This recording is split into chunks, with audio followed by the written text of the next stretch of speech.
Good afternoon, students. Good afternoon, Chakravarti sir. Good afternoon, sir.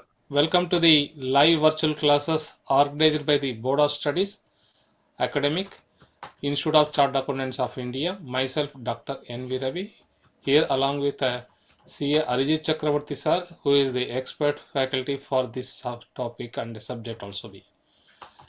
Now we are entering into the very important and scoring part of the quantitative aptitude, that is the 40 marks of the weightage of overall statistics part also be. This is a very important thing, and students can score very easily once they understand the concepts very much, like a formula based or application based. They can be get good marks in this chapter. Logical reasoning and already sir has explained very well. As a student also I enjoyed and was very much happy about those sections sir was which was handled by Chakravarti sir also be. And further moving into the very interesting, and the topic is a statistical description of data. In this chapter actually about the overview of the statistics and definitions and applications thereof we are discussing, and know about the data collection techniques and distincts about the primary and secondary data, and know about the textual representations, various kind of technical this textual representation data also be, and all about the graphical representation of the histogram and logic or using the frequency polygons are also be. All and kind of diagrams like a pie chart also be discussed here. This is a brief background about this topic, statistical description of data.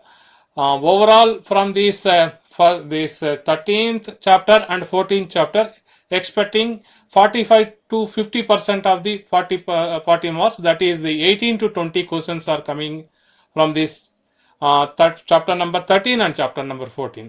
Whereas from this statistical description of data, we are expecting from 5 questions maximum from this topic also be. This is a brief background about and importance of this topic, how it can be carried out. And the star will be definitely satisfy and fulfill your definitely about this topic, and guide. He will guide excellently about this topic. With this thing, I welcome you, sir. Arjit Chakravarti ji, welcome to this section. Thank you, sir. Very good afternoon to sir and all the students who have joined today in the live virtual classes organized by the Board of Studies Academic ICAI. Today, as sir has already indicated, we are starting with the statistics part, and the first chapter we are taking up is the chapter on the statistical description of data. We all know and we hear that data is the new oil, and you are all aware about data science as a subject. Now, in statistics, as sir was briefing you, we shall be covering the types of data, the description of data, and the concept of how to represent data in different forms. Precisely, we shall be covering tabular form plus pictorial form, and here we will look at different categories and techniques of presenting data, right from frequency, polygon, histogram, pie charts. Then we have ogive, which is basically like a cumulative frequency distribution curve. And then we have, of course, frequency curve, which can be a U-shaped and it can be a bell-shaped curve. Plus, we shall be discussing about different questions from the end of the chapter. We have set A, set B, and additional question bank. After the end of this chapter, we shall be covering that. First, I'm taking up one or two queries which have come. Now, one of the students' query, before moving on to the chapter, let me take, this is exercise 4D, question number 8, which I'm taking up. Now, the question here says that the value of a house is 3 lakh rupees, and the down payment made by a customer is rupees 2 lakhs, and he will pay the remaining 1 lakh rupees in the form of EMI. Now, the interest given is 12% per annum. Since the question mentions that the interest will be compounded half yearly. So on a half yearly basis, the interest works out to 12% divided by 2, which comes to 6%, that is 0.06. Next, if you see, the period is given that 20 equal half yearly payments will be made, and the total amount to be paid is, of course, 1 lakh, which is the pending outstanding amount.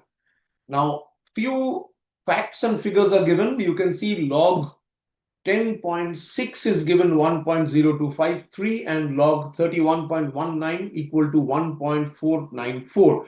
Question is, what is the installment amount? Now, this is a very old chapter you have already covered earlier, and this is more like a question on annuity. So on the right hand side of the slide, you can see the method, the formula for finding out the present value, as well as when you talk about the future value of the annuity. And it basically is from the time value of money, which is a very significant chapter of our quantitative aptitude. Now, this is more like, if you see, the question says that the first installment is paid after 6 months of purchase, which means that here the question is, it is an annuity regular. So annuity दो तरह के होते हैं, एक है annuity regular, the other is annuity immediate. So when you pay on the very first day, it is annuity immediate. यहाँ पे annuity regular, because the first installment is paid after 6 months of purchase. So looking at the question, solving the question using this formula, 1 lakh equal to P, which is the EMI amount. It is a fixed amount which is paid every 6 months. And once you carry out this calculation, log 1.06 can be written as log 10.6 by 10, which means log 10.6 log A by B, which is of the form log A minus log B. So we can write it as log 10.6 minus log 10, which comes down to 1.0253, जो कि 10.6 log 10.6 का value दिया हुआ है. This is 1.0253 minus 1. So you get 0.0253. Accordingly, if you put this value, 1.06 to the power minus 20 works out to 0.311. So solving this equation, we are getting the value of P, that is the EMI amount, which is equal to around 8,718 rupees, 0.46. So option A out of the given options, option A is the right answer. So this is one of the questions from the earlier chapter. And okay, now we move to the next question we are taking up from the query. There is one query on integral calculus where it is saying that marginal revenue, एक marginal revenue जो है, it is, the function is given 7 minus 4x minus x square. And both these queries have come today, so I'm just taking it up instantly. After I saw that in the chat box, I worked on it. So question is, find the total revenue function. We have already discussed earlier, जब एक function दिया रहता है, when the total revenue function is given, उसको once we differentiate, that means dy by dx, using the principles of differential calculus, we are getting marginal revenue function. तो एक total function को differentiate करने से we are getting marginal revenue. अगर उसका inverse हम लोग बात करें, इसका मतलब है जब कोई marginal revenue function आपको एग्जाम में दिया रहेगा, उसको इंटीग्रेट करने से you will get total revenue function. Because हम लोग डिस्कस किए थे, integration is the opposite process of differentiation. So यहां पे marginal revenue equation is given 7 minus 4x minus x square. So if I integrate 7 minus 4x minus x square dx, then we shall get 7x minus 2x square minus x cube by 3. 7 को integrate करने से we will get 7x. 4x, if you integrate, you will get 4 into x square by 2. So 2 and 4 will, you can divide 4 by 2, so you will get 2x square minus x square dx. We know x square means x to the power n. So the formula is x to the power n plus 1 divided by n plus 1. यानी हम लोगों को क्या मिलेगा? 7x minus 2x square minus x cube by 3 plus the constant of integration. ये आएगा हम लोगों का इंटीग्रेशन के बाद. This is the total revenue function. Okay, next question has come on seating arrangement. One question I'm taking up. It says that there are number of people H, I, J, K, M, N, O. So we have 1, 2, 3, 4, 5, 6, 7 people are sitting in a bench facing north. Right. Now the conditions, if you see, is that H or M ke beach, three people are sitting. So I've written in short passengers like packs. 3 people are sitting between H and M. H और M के बीच 3 लोग बैठे हैं. H और O के बीच 2 लोग बैठे हैं. And another condition, M is not the neighbor of H or N. यानी M is not sitting either beside H or N. और एक condition है I is sitting third to the right hand side of M. Okay, third to the right hand side of M. M ka third to the right hand side. Now, if I look at M is not sitting with J. M is not sitting with J. So if you look at these conditions, let me just work it out. 3 people are sitting between H and M. So I am writing H, M. उनके बीच 3 हम लोग एक space बनाएंगे, एक circle बनाएंगे. और H और O के बीच 2 लोग बैठे हैं. H और O के बीच 2 लोग बैठे हैं. So we can see that we are putting H and O. उसके बीच 2 जगह खाली रखेंगे. इसके बाद लिखा है कि I is sitting third to the right hand side of M. So I is sitting third to the right hand side of M. So we can put M के right hand side में 1, 2, 3. So I is sitting to the third to the right hand side of M. And M is not sitting with J. M के आसपास J नहीं है. Now, if you solve this question, so we can see that it J, K, M, O, N, I. Now H, let's see where is H sitting. J, K, J, K, J, H, K. So I'll just take a second. I'll just make this J, H, K. Okay, now back to the, yeah. So we will put it this way, J, H, K, M, O, N, I, where we can see that 3 people are between H and M. So H and 3 people between H and M. एक second. Now we will have H and M. 1, 2, 3. I think this should be between 3 people between H. M is not an immediate neighbor. 3 people between H and N, I think it should be. Just check the question once again, because some of the condition in the question are contradictory to each other.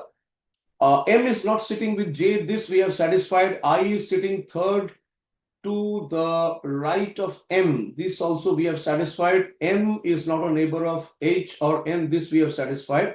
3 people between H and N we have satisfied. 2 people between H and O also we have satisfied. Question is, who is sitting between H and M? The answer comes to K. Just check the question, but given the facts, the order is like this. ठीक है. With this we will move to statistics. ये बहुत ही खास एक area है. We will see now. This is unit 1 and we are now discussing the entire description. Data को कैसे describe किया जाए. So यहाँ पे ये chapter में 3 important area है. First is कैसे data को collect करना है. Collection का जो तरीका, एक है primary data, एक है secondary data. Then we have how to present the data. एक हम लोग textually present करते हैं, that means in a paragraph. Okay, so you can see ये जो learning objective आप देख रहे हैं on the left hand side, it conveys certain data, certain information. ये आप देखिए textually दिया है, यानी in the form of text. Okay, आप लोग सोचिए simplest example, आप जब WhatsApp में text भेजते हैं, so it is like a textual, you are writing a paragraph or a sentence. लेकिन अब कभी-कभी emoji भी भेजते हैं, like a thumbs up for example. So that it may not be a textual presentation. You are presenting some emotion, some feeling, some, say, for example, an opinion. If you agree, opinion is agree, yes, we, rather than writing, yes, I agree, we can send a thumbs up. It's okay, it's fine. Kabhi kabhi hum log, we don't write it's okay, it's fine, we show a thumbs up. So you can see there can be pictorial presentation, textual presentation, plus we will see tabular. काफी बार होता है, आप जब अपना CV बनाते हो, आपका score के बारे में सोचिए, आपका exam score, so standard 10 board exams, subject wise हर सब्जेक्ट का स्कोर हम लोग किस तरह दिखाते हैं? Through a table. So tabular presentation ये भी एक इंपॉर्टेंट वे है जैसे हम लोग डेटा को प्रेजेंट कर पाए. So if you see learning objectives of this particular chapter अगर देखा जाए, understanding the first what is statistics, what is the objective of statistics. Statistics deals with data and we will see the types of data, कैसे data को present किया जाए textually, tabular format, as well as उसको कैसे हम लोग graphically present करें. Plus यहां पे जो तीसरा जो एरिया है, how to present the data graphically, we will look at histogram, line chart, frequency polygon और पाई चार्ट, जो कि सर्कुलर शेप में होता है. It is in the form of a circle, pie chart. So these are the areas जो हम लोग cover करेंगे. And as Sarah said, this is a very scoring part. 4 to 5 questions are expected from this chapter. So definition of statistics agar dekha jaye, strictly we are following the study material of the institute, which is the one of the best content which you can go through for preparing exam ke liye. Prepare karna hai to study material follow karna hai. So defining statistics, if you see the study material clearly says ki statistics plural form में है. We are not using the word statistic. Statistic, T I C, statistic has a different meaning. यहां पे statistics means it is used in plural, singular नहीं, plural form में use किया हुआ है. अब क्या है कि स्टैटिस्टिक्स में be defined as data qualitative as well as quantitative, यानी क्वालिटेटिव डेटा जो कि हम लोग नंबर के द्वारा दिखा नहीं सकते. फॉर एग्जाम्पल, अगर आपको पूछा जाए what is your favourite colour, so you are saying that green is my favourite colour, red is my favourite colour. So this is more like a qualitative data. Quantitative data क्या है? अगर आपको पूछा जाए आपका एज क्या है, so you are saying okay my age is 19 years, 19. What is your score in standard 10 board exams? So you are saying 96%. So these are quantitative. So statistics में हम लोग क्वालिटेटिव क्वांटिटेटिव दोनों को हम लोग रिप्रेजेंट कर पाएंगे using specific tools and techniques. So statistics is usually referred to in the plural form and the whole subject of statistics deals with data. आज स्टैटिस्टिक्स का पहला चैप्टर है. इसके बाद next chapter we will go through in the upcoming session will be on sampling. इसके बाद हम लोग central tendency, dispersion, dot distribution, probability वगैरह वगैरह कवर करेंगे. So this is ultimately the first part and you can C statistics deals with the collection of data, analysis कैसे करना है और प्रेजेंट कैसे करना है. आज की डेट में व्हेन यू थिंक ऑफ से artificial intelligence, machine learning, you can see data science is a totally specialized domain. You will find data scientists, data engineers जो data से trend पकड़ते हैं.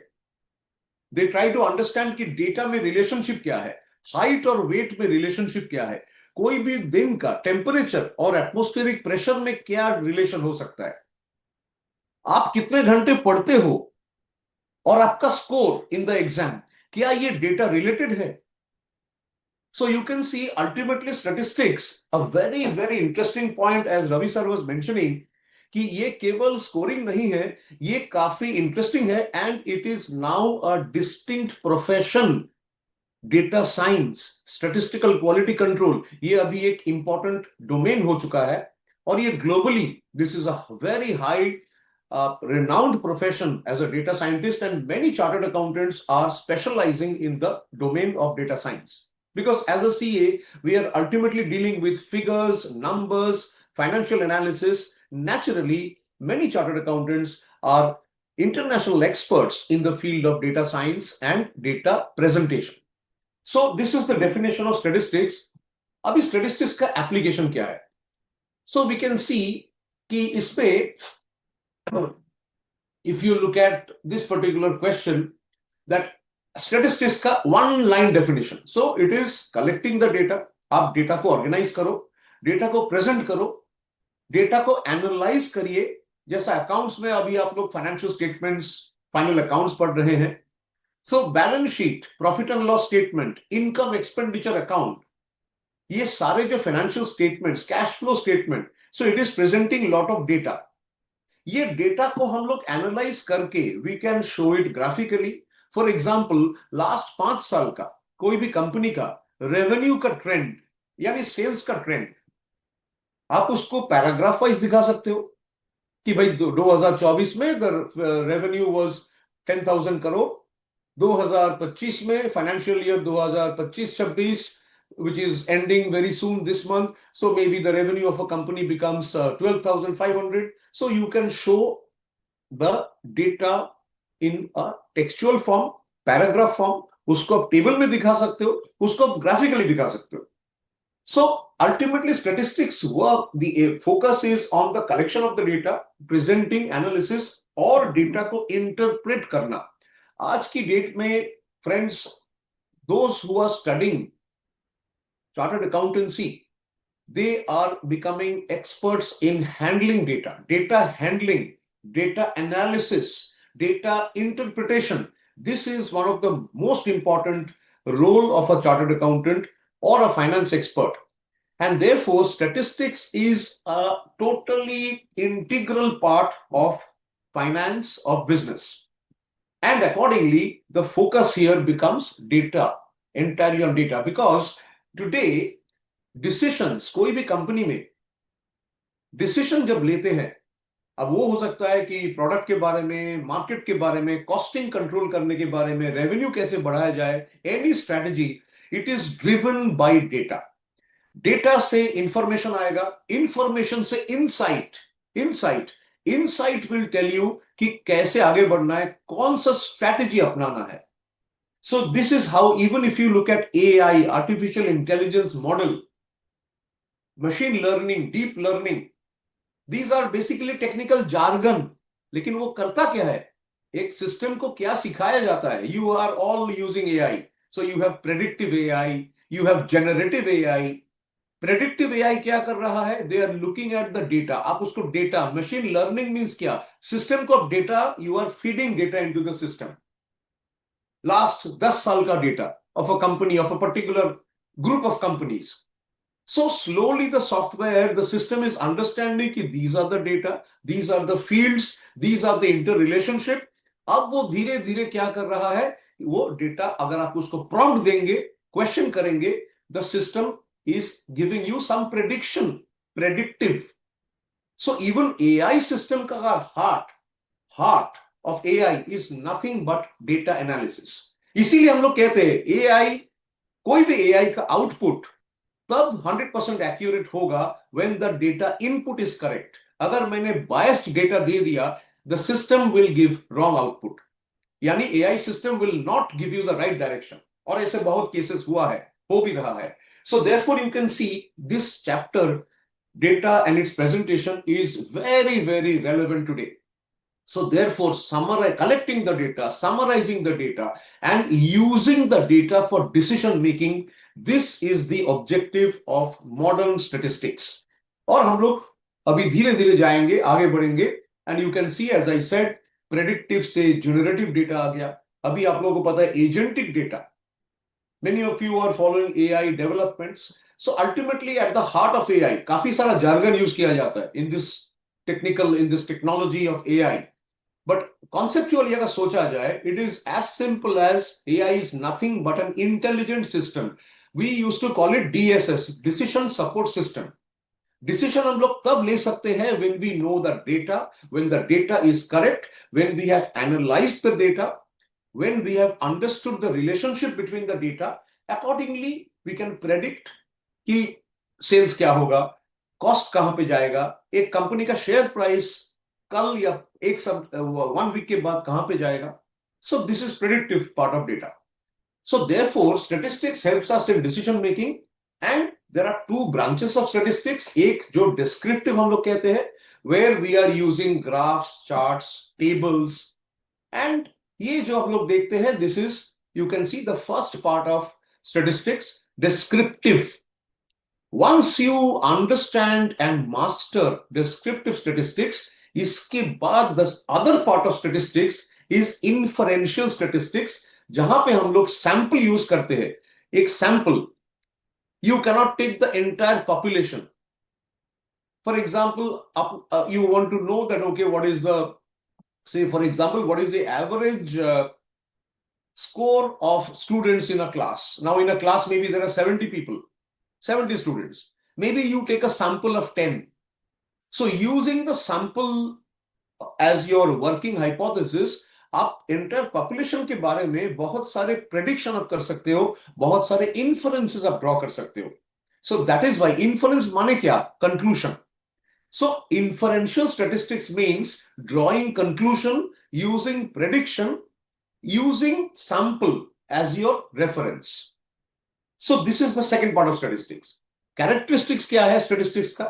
एकदम numerically it is expressed. Data collection is totally systematic. Number three, if you see, data should be comparable to each other. Data is always collected for a planned purpose. कोई भी data, आज की date में, today's world, you know that we have another important thing, data privacy. Right? This is another term you know. Government of India recently has passed the DPDP Act, Digital Personal Data Privacy. So personal data, confidential data, you are very well acquainted with different type of data. कोई भी data जो public domain में है, कि भाई एक साल पहले Sensex, what was the Sensex? It is a public domain. It is in the public domain. कोई भी company's last year profit, it is a common data. But there can be certain confidential data. Okay, so even if you see, if I say that, okay, the mobile number or the personal contact number of a businessman, of a very well-known, say, CEO of a company, well, it is not publicly available.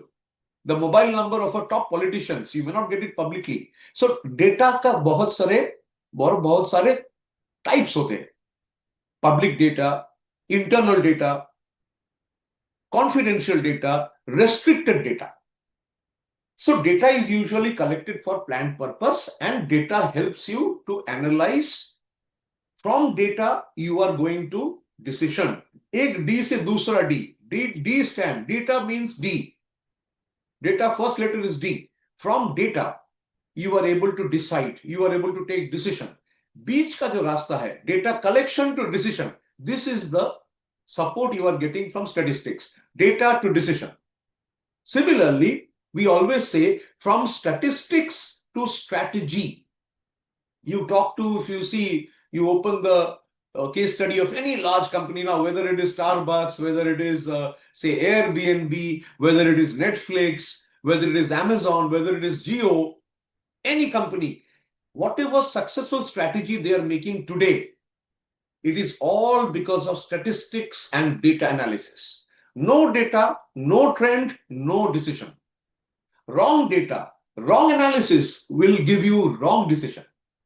And you understand that in today's world, in the business world, survival means right decision at the right time, right strategy at the right moment. Otherwise, we lose. And the right strategy and decision making is only possible when the data is collected properly, data का analysis सही हो रहा है, and data में जो variability है, जो pattern है, statistics deals with pattern.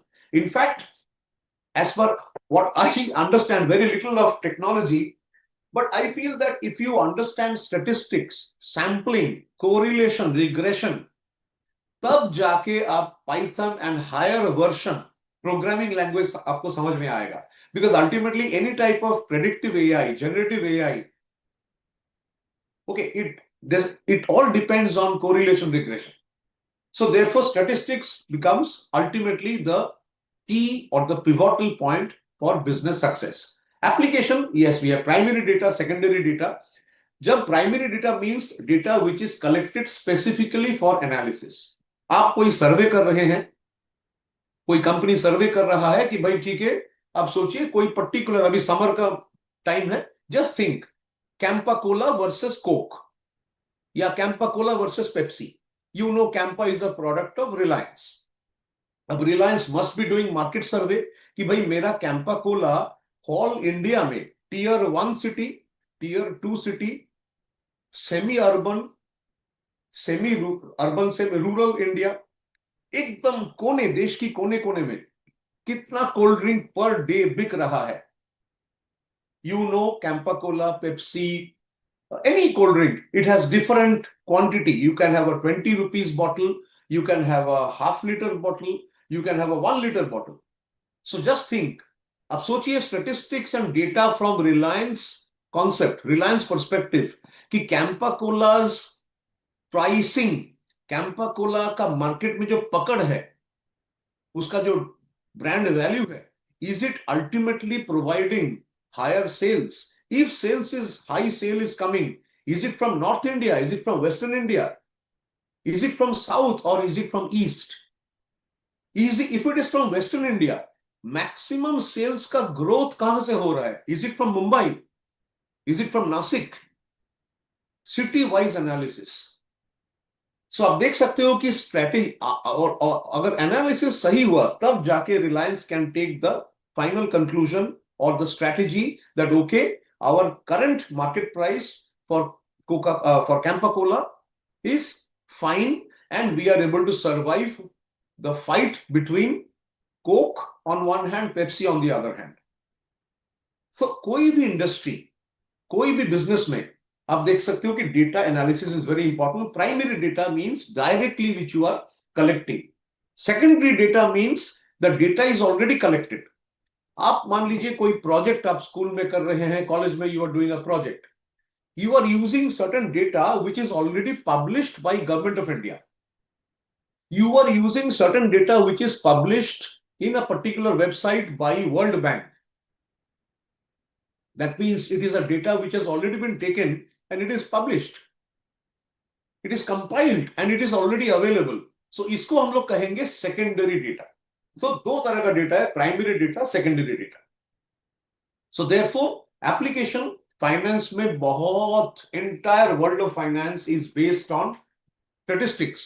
Correlation regression हम लोग का चैप्टर रहेगा बाद में, index numbers, time series data, ये सारे फाइनेंस, और not only finance, please remember artificial intelligence, कोई भी एआई मॉडल, उसका हार्ट, द एंटायर हार्ट, जो प्रोग्राम बनाया जाता है उसका entire heart, the conceptual crux is the statistical data, interrelationship between data.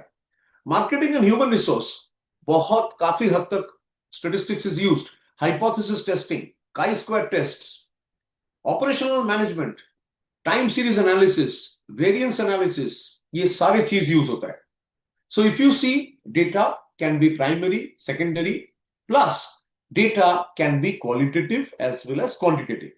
सो दाहिनी तरफ स्लाइड में आप देख सकते हैं कि क्वालिटेटिव डेटा, फॉर एग्जांपल मान लीजिए the colour of someone's hair, ethnic group, these are all favourite, आपका फेवरेट फूड क्या है, so these are qualitative data. Quantitative data means something which is expressed in the form of number. So number of children in a family, number of salaried employee in a particular, मान लीजिए housing society, की housing society में 100 apartments are there, 100 flat है. अब कितने members उस building में salaried employee है, कितने मेंबर सीनियर सिटीजन है, कितने मेंबर बिजनेस करते हैं, इसका जो analysis, it is quantitative. It will be expressed either in number या फिर उसको हम लोग परसेंटेज में एक्सप्रेस करेंगे. So this is quantitative data.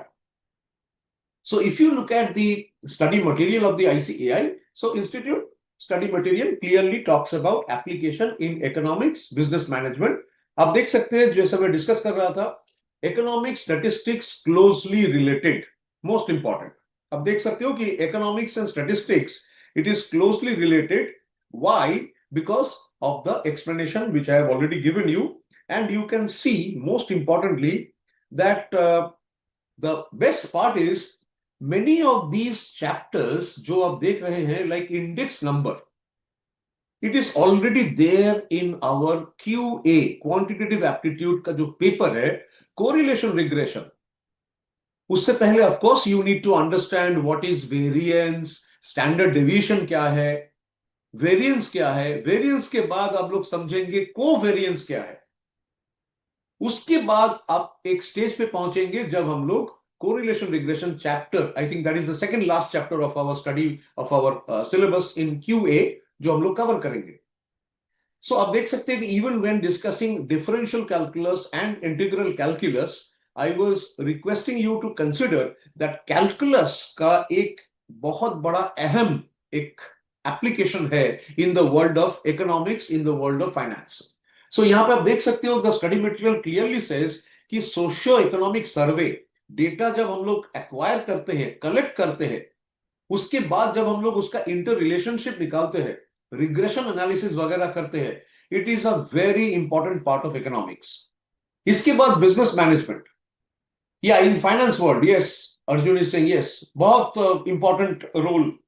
Business management you can see अभी पूरा डेटा बेस्ड हो गया. कोई भी बिजनेस, कोई भी डिसीजन, कोई भी स्ट्रेटेजी, जैसे मैं कैंपा कोला का एग्जांपल ले रहा था कि कितना प्रोड्यूस करना है, कितना प्रोड्यूस करने से हम लोग डिमांड को सेटिस्फाई कर पाएंगे, what will be the price at which we are going to sell, everything depends on previous data as well as of course 10 साल पहले हम लोग क्या करते थे, we used to analyze the previous year's data, analyze the market condition, we used to take decisions using your gray cell, our gray cell, matlab our intelligence system. Yes, softwares, computers, everything, IT is there. Today, to a large extent, ये जो decision making, this we have automated, यानी we are relying on AI to tell us कि this product, इसको इतना हम लोग produce करेंगे, ये सेल प्राइस करने से हम लोगों का प्रॉफिट मार्जिन इतना रहेगा, and this is how we shall be able to capture the market, we shall be able to survive, and we shall be able to earn some profit margin. So business management काफी हद तक इसका application है. Now we will see commerce and industry.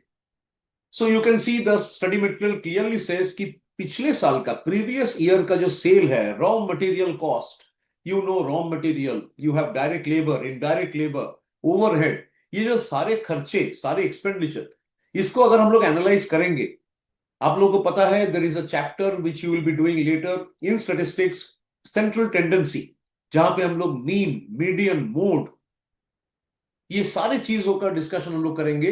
Plus you can C time series analysis, correlation regression, dispersion analysis, sampling, statistical quality control, all these are actually used in commercial industry. मतलब statistics कभी भी theoretical subject नहीं है. It's 110% I will say practical paper, practical subject, not just for scoring, but it is used in real life. And that's why I'm saying it is the heart of AI.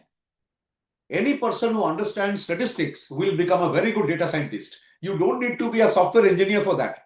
You need to have good knowledge of data. So mathematics, statistics, QA जिसका strong है, हो सकता है the person has a commerce background, हो सकता है the person has an economics background, may not be an engineer, but he or she can become a globally acclaimed data scientist. इस पे कोई शक नहीं है. That is why many chartered accountants have earned global acclaim, respect, because of their deep understanding of data. So you can achieve it even without becoming an engineer. Engineering is not a prerequisite to become an expert in AI and data science. Please keep that in mind. Now we look at limitations of statistics. So statistics का बहुत सारे pro है, cons भी है. So statistics का जो result है वो हर जगह exact नहीं होगा. Statistics deals with aggregate. तो इसका मतलब है कि statistics deals with particular groups of people. कि okay, a class of people who are earning salary say between 50,000 rupees to 1 lakh rupees per month. So aggregate. So यहाँ पे individual का ज्यादा importance नहीं है. Number two, statistics is usually concerned with quantitative data. Qualitative data है, उसको हम लोग क्वांटिटेटिव डेटा में कन्वर्ट करते हैं। Future projections of sales, production, price, quantity, जो मान लीजिए एआई का मेन मुख्य जो काम है, मैं I am removing the currently I'm focusing more on the say generative and predictive AI. Okay, so predictive AI वो जो कर रहा है, it is based basically on previous years data analysis, large set of data. In fact जितना ज्यादा सही unbiased data कोई system को फीड किया जाएगा, उतना strong, accurate will be the output, will be the advice, will be the prediction, will be the projection which the system is able to provide. And finally, if you can see, statistical inferences is based on sampling. So अगर random sampling का तरीका गलत है, if the right principle of random sampling is not followed, then there can be wrong result. That means statistics का जो basic limitation is that it will be, sometimes it may not be 100% accurate, it may not be exact, it will give the right trend, giving you the right trend. Maybe it will say ki, okay, overall average score in the exam, say they will say ki 95%. But ho sakta hai, if you really calculate, maybe the average is 95.7% या फिर 93.9%. So thoda sa, we call it error, tolerable error.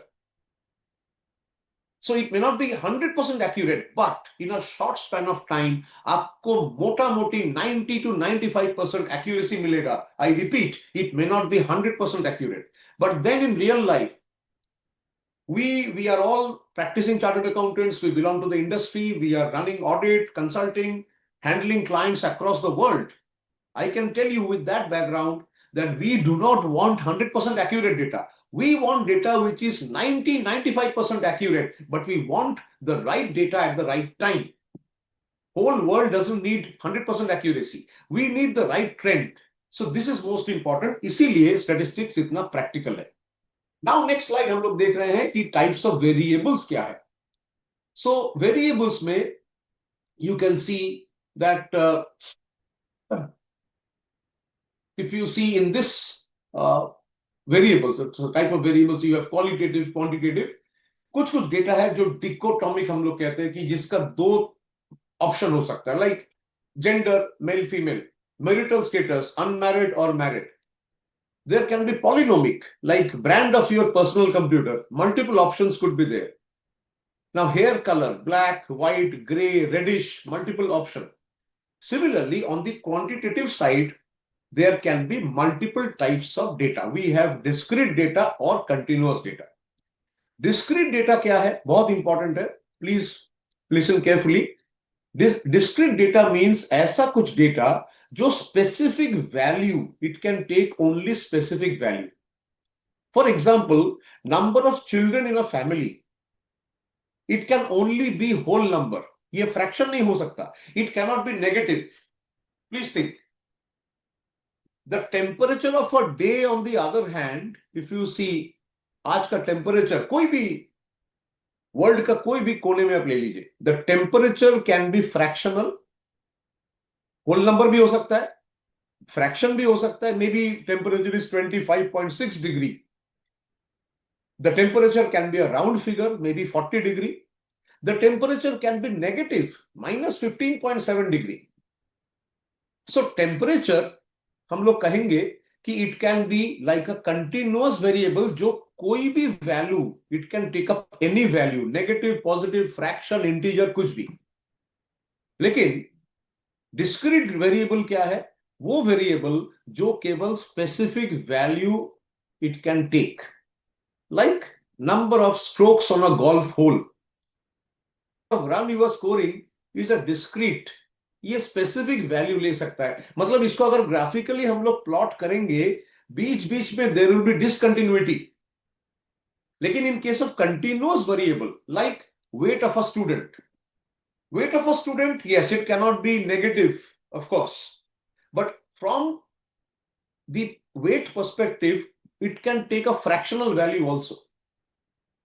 Income tax which we are paying, it can be a fractional amount. हाँ, हो सकता है the fractional amount is rounded off to the nearest whole number, but it can be a fractional amount as well. So these are discrete and continuous variable. अभी हम लोग आगे बढ़ेंगे and we will see the collection of data. So primary, secondary, we have already discussed. We are currently on slide number 9, and now we are looking at the types of how to collect the data. So the ICAI material clearly talks about the study material clearly talks about different methods. ये जो chapter है इसमें जैसे Dr. Ravi sir in the beginning he said that the questions, definitely this chapter is easy and the questions you will find around 4 or 5 as sir said. I'm just telling you another point. You will see some of the questions are theory questions, some can be practical.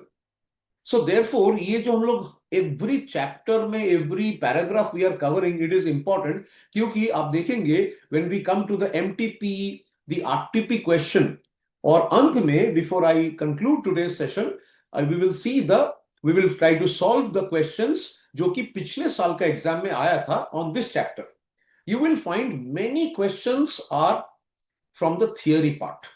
So theory part is also equally important. इसीलिए ये जो primary data जो collection होता है, a question can come that what are the number of methods for collecting primary data? How many methods are there? Option 2, option A 2, option B 3, option C 4, या फिर option D 6. So your answer will be 4 types are there. Interview method, mailed questionnaire method, observation method, and questionnaire filled and sent by enumerators. So you can see the 4 methods are given in this particular slide. इस तरह से, yes, very good, Mr. Subhash, yes, see. So now you can see कि कुछ method में जब हम लोग data collect करते हैं, कुछ मेथड में क्विकली हो जाते हैं. इंटरव्यू, अगर say you are already joined the CA foundation, you are getting ready for the exam. Once you pass the exam, you will register for intermediate, and maybe in CA there is a concept of CA articleship जो कि 2 साल का है.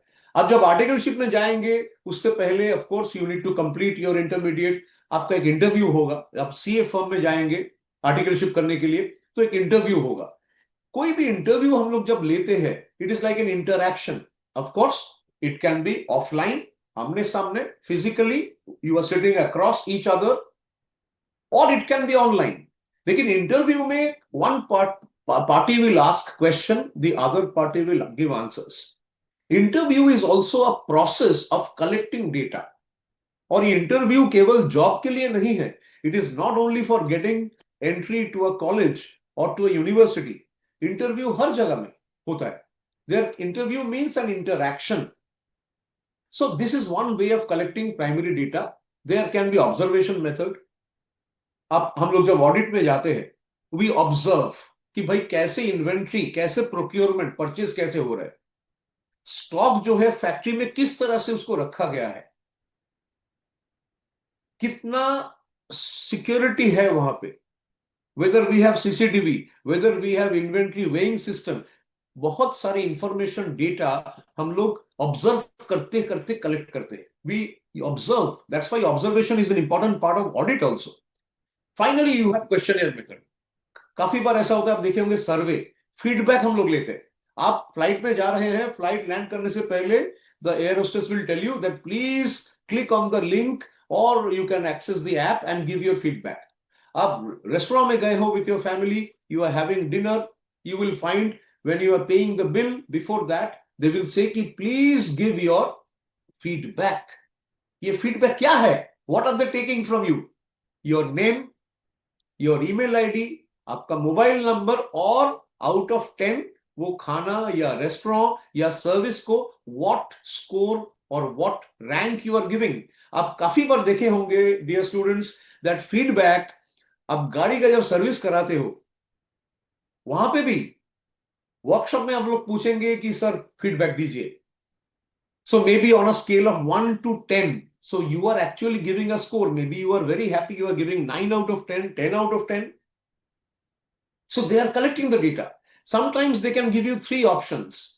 Maybe food quality average, acceptable, excellent. So 3 categories: average, good, or acceptable, excellent. So you are clicking the one of the three choices, options. So this is also a process of data collection. So you can see these are the four methods. Now we move to the next slide. Now we come to secondary data. So secondary data kya hai? In the secondary data, we have so many types of, so many types of secondary data which is there. For example, important source, any data which is, say, for example, which is already published. That means the data was collected for a specific purpose and it has already been, say, for example, it is already there in a specific website or in a specific data repository. It has been collected by World Bank, International Monetary Fund, maybe it is collected by the Government of India, Reserve Bank of India, SEBI का कुछ data है, Bombay stock exchange में कुछ website में data है. So these are examples of secondary data. When we are using those data for our statistical purposes, we will call it secondary data. Similarly, we have different government sources. बहुत सारे ministry, आप कोई भी ministry का website में जाइए, जैसे coal ministry, Ministry of Coal. You go to Ministry of Home Affairs, you go to Ministry of Finance, you will see huge amount of data. India's budget, अगर आप budget का site में आप अगर जाएंगे, Indian budget, you will get humongous amount of data. So these, and if I am doing some analysis based on those data, or if I'm using those data for a particular statistical analysis, then we will call it a secondary source. So this is primary and secondary. I'm sure you have understood. Now we have another concept where we see there can be errors in the data.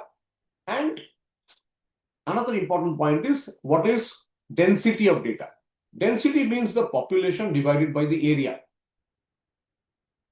Next, we come to the point of presentation of data. So we have looked at how the data is presented. Okay. Now in the presentation of data, let us look at the classification or organization of data. Okay, let me see anyone having just a moment. This is slide number 9. I think slide number 8 we have already done. Different type of data. Yes. Collection we have done. Collection. Yes. Now we come to secondary data we have discussed. Presentation of data. So now we look at the presentation of data and we see that once the data is collected और collected के बाद अब देखिए 13.1.3 ये जो chapter 13 है इसमें जो first paragraph अब देखिए 13.1.3 where the institute study material clearly says that once the data is collected and verified for their homogeneity and consistency, ये दोनों word बहुत important है. Homogeneous data होनी चाहिए and number 2 is it should be consistent. Okay, now let me see one question from Mr. Arjun Majumdar. One question, what is personal interview? What is personal interview? That is what I was discussing, that data can be collected through interview. For example, customer के साथ काफी बार interview, interaction होता है, customer meet होता है. Okay, Mr. Arjun, please listen. So you can have a lot of customer meet, interaction between sales team. Interview means where one person is asking some questions. Like, for example, I was giving the example of you are going to a restaurant. After having your lunch or dinner, the chef comes and asks you, कि sir, खाना सही था? Sir, कहीं spice ज़्यादा तो नहीं था? Okay, they will ask you, sir, जो आपको जो चाय मिला सर, शक्कर सही था ना? आपको जैसा चाहिए था? Sir, you have ordered for some say sweet dish. Sir, is the taste okay? Sir, आप जो सूप पी रहे थे वो सूप का कंसिस्टेंसी सही था? Please note, he or she is asking questions, some, and we are giving answers. Yes, no. Was the taste good? We are saying, हाँ, taste was okay, but यार सब कुछ ठीक था लेकिन बहुत ठंडा हो गया आपने जो खाना दिया. So he is noting down. This is interview technique. He is asking questions and getting your feedback on the spot. Normally, interview method of collecting data is considered to be very effective. क्योंकि अगर आपको सामने से कोई question, if someone is asking you questions face to face, you are answering on the spot. So there is a high probability that the person who is asking questions will receive the correct answer. But If someone tells you, आप खुद सोचो, you just think yourself, all of you, in a restaurant, if they tell you कि sir, नए restaurant, new restaurants, they will always tell you after you have your lunch or dinner or evening snacks, they will tell you, sir, एक Google में review दे दीजिए. You must have experienced. Sir, review दे दीजिए, sir. Believe me, if the manager of the restaurant comes to you along with a digital device and tells you कि sir, please give the review, हम लोग के सामने review दे दीजिए, अच्छा हो या बुरा हो, whether good or bad, sir, please give the review here in front of us, please, sir. This is a direct request coming. It is like an interview method. 90% of the cases, the customer will give the review on the spot. But if the manager comes and tells you, sir, you enjoyed your food, madam, sab sahi tha, sir, very good, you liked our restaurant, okay, sir, please go home, and sir, in the next 24 hours, please give a review. Review means he is collecting data. It's your feedback, it's your opinion. But if the person tells you that, sir, don't forget, please, next 2-3 days, may sir, please give the review. Here, many people, many customers will forget. So this is a particular method of getting data, getting feedback, but it may not be very effective because the question is that the customer is not giving the feedback on the spot. So it is not like an interview. Interview means question, answer on the spot. It could be physical, it could be through a phone, it could be maybe through a software, through an app. So this is, you can see, I hope you can understand, those who are watching and listening, you can understand that किस तरह से हम लोग जो different type of data collection है, ये कितना range और कितना relevant है.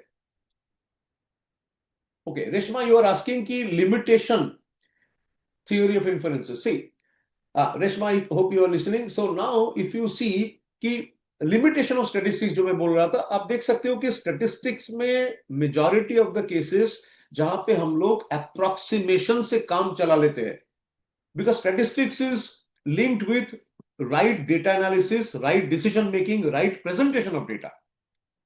सो यहां पे कभी कभी हम लोग जो करते हैं, we are not focusing on 100% accuracy. For example, हम लोग एक पॉपुलेशन को स्टडी करते हैं यूजिंग सैंपल. ठीक है, सो हम लोग, इट इज नॉट पॉसिबल कि 100% लोगों का आप सर्वे करो. सो आपको सैंपल सर्वे करना पड़ रहा है. मान लीजिए कि जैसा वेरी गुड एग्जांपल, अभी इलेक्शन काफी स्टेट में हो रहा है. सो यू नो, एक there is a concept exit poll. शायद आप लोग सब लोग सुने होंगे एग्जिट पोल. सो इसमें क्या होता है, कुछ मीडिया चैनल, मान लीजिए कोई रेस्टोरेंट या कोई मेट्रो स्टेशन के बाहर वो खड़े रहते हैं, काफी सारे passengers are coming and going, randomly 10 लोगों को पकड़ते हैं और बोलते हैं, सर आपको, बोलिए सर, आपको सरकार से क्या चाहिए. They are asking for feedback, data. So this is a particular, आप सोचिए यहां पे सैंपल सर्वे हो रहा है. Sample survey means it is only a part of the population. So 100% accurate नहीं होगा, लेकिन मोर और लेस आपको एक ट्रेंड पता चलेगा. ठीक है, I hope Reshma you are understanding. So ये जो है, इट इज अ, आप कह सकते हो कि it is one of the limitation of statistics. Similarly, statistics deals mostly with the data, मतलब it deals with quantitative data. ठीक है, so therefore qualitative data नहीं होगा. Okay. Statistical inference, रेशमा, जो मैं बता रहा था वो ये है that कि statistical inference means, inference का मतलब है conclusion, कोई खास नतीजे पे पहुंचना, इसको हम लोग inference कहते हैं. Okay, so हर चीज में स्टैटिस्टिक्स हम लोग क्या कर रहे हैं कि we are getting the data. जैसे आप अभी मैं जो example I was sharing, restaurant में, if the restaurant manager finds that out of 10 customers who are walking in, 7 customers are giving a bad rating. They are saying कि नहीं, खाना अच्छा नहीं है, price is very high, taste अच्छा नहीं है, फ्रेश नहीं है. सो ये जो डेटा उनको मिल रहा है, what will he do with the data? He will act on the data. वो उस पे काम करेंगे, वो करेक्टिव एक्शन लेने के बारे में सोचेंगे. So Reshma, I hope you can understand कि डेटा फर्स्ट हम लोग एक्वायर करते हैं, कलेक्ट करते हैं, उसको एनालाइज करते हैं, एनालाइज करने के बाद नतीजे पे पहुंचते हैं, यानी इन्फरेंस ड्रॉ करते हैं। इन्फरेंस के बाद हम लोग अपना नजरिया, हम लोग अपना strategy, we will change our strategy. So this is the entire process. I hope you have understood how things are moving. Very good. Okay, Arjun is asking density equal to population scrutiny. Density means, अब सोचिए कि if I give you a simple example, okay, density you know, if I ask you that, okay, there are 100 people, okay, 100 people in a 5-story building, एक 5 माले का building है, okay, there are 100 people living in that 5 माले का building. If I ask you कि अर्जुन साहब बताइए कि per floor what is the density, आप क्या करेंगे? Total population 100 divided by number of floor, so you are getting the density, मतलब पर फ्लोर में there are 100 divided by 5 is 20, so per floor there are 20 people. Similarly, if I tell you कि मैं 2 building में सर्वे कर रहा हूं और एक बिल्डिंग में there are 20 floor and I have got 10 opinion, 20 floor है, मेरे को 10 ओपिनियन मिला है। If I ask you what is the data, what is the density of the this particular data, तो density means here we are getting 20 floor मैंने survey किया, 20 माले का building है, मान लीजिए हर फ्लोर में एक एक फैमिली रहता है, 20 फैमिली को मैंने नॉक किया, उनमें से मैंने को टोटल 10 आदमियों ने अपना ओपिनियन शेयर किया। So here the density is 20 divided by how many? 10, so we are getting 2. That means 20 family को मैंने रिव्यू किया, उनको नॉक किया, 10 मेरे को, I have got 10 points of data, 10 people have given me some feedback, some data, some opinion. So here the density comes to 20 divided by 10, that is 2. So you can see density is very similar to, जैसा हम लोग कहते हैं population density क्या है, number of people living per square kilometer, number of data which you are getting per household, number of data or number of information you are getting per, say for example, per company, per department. So that is called density of data. Okay. Yes, many sources of getting some important data. Yes, Muskan. Yes, government sources. Yes, international source like who? Yes. So Muskan, these are all, आप जो पूछ रहे हो, these are all secondary data. Yes. Primary data पूछ रहे हैं, Muskan is asking what is the example of primary data. Okay, so I was explaining, Muskan, please note, I am explaining once again. This is question from Muskan. So say Muskan, I am asking you कि can you do one thing, Muskan? Can you find out the average success in CA foundation exam for quantitative aptitude paper? So I am giving this assignment to Muskan की, Muskan quickly we are giving you 3 days, आप quantitative aptitude का जो paper है उसमें general passing percentage आप मेरे को बताइए, सर्वे करिए, करके बताइए। Now say Muskan is now moving and finding out the list of CA students who have passed CA foundation exam. Say she has found that in her locality, whichever city she is residing, in her locality, say there are 50 students. So I hope Muskan is listening. So मान लीजिए there are 50 student है जो कि CA foundation cross किया है, they have cleared the CA foundation exam in the last 3 years. 50 लोगों में मुस्कान सबका mail ID, mobile number, WhatsApp number she is collecting, सबको she is sending a message, email, and out of 50 मान लीजिए she is getting 30 responses. Okay, now ये जो 30 response, 30 out of 50 she had contacted, 30 people have given responses, and out of that she finds that out of 30 they have said कि हाँ मैंने पास किया, मेरा इतना स्कोर था, mathematics I got 65, someone is saying I got 78, someone is saying I got 94. So she is now getting 30 people have given her 30%, and everyone has passed this particular paper. Now she is able to find out the average score कि भाई ये 30 लोग जिन लोगों से मैंने direct data collect किया, so now I hope Reshma, this Muskan is able to understand कि this is primary data. आप जो डेटा खुद निकालते हो और जिसको आप खुद एनालाइज करते हो, मतलब ये डेटा आपने खुद कलेक्ट किया. You have collected the data. So I hope Muskan, yes, Muskan is saying yes. So you understand this is called मुस्कान का जो ये जो डेटा मुस्कान ने खुद she has found out, and say she tells me in the next class कि sir, I have done the survey and the average percentage of marks in the quantitative aptitude paper, according to the 30 responses she has received, say the average comes to 70%. ये जो 30 students का average सबका जो score quantitative aptitude paper में, ये जो मुस्कान ने खुद either door to door she has gone, or she has gone for direct phone number, or she has got a WhatsApp group where she's sending this data she has collected herself. This when Muskan is using the data, it is primary data. But please note, यही data जो मुस्कान ने उसको acquire किया, collect किया, if I, Arijit Chakravarti, if I am using this data, say I am writing an article for the CA newsletter, ICAI newsletter, and I am writing that in CA Foundation, in general, in the quantitative aptitude paper, the average score is 70. This data I am writing, please note, but this data actually collected by Muskan. It is already collected for a particular purpose. Maybe Muskan has shared this data in her social media also. Social media, whichever social media handle she has.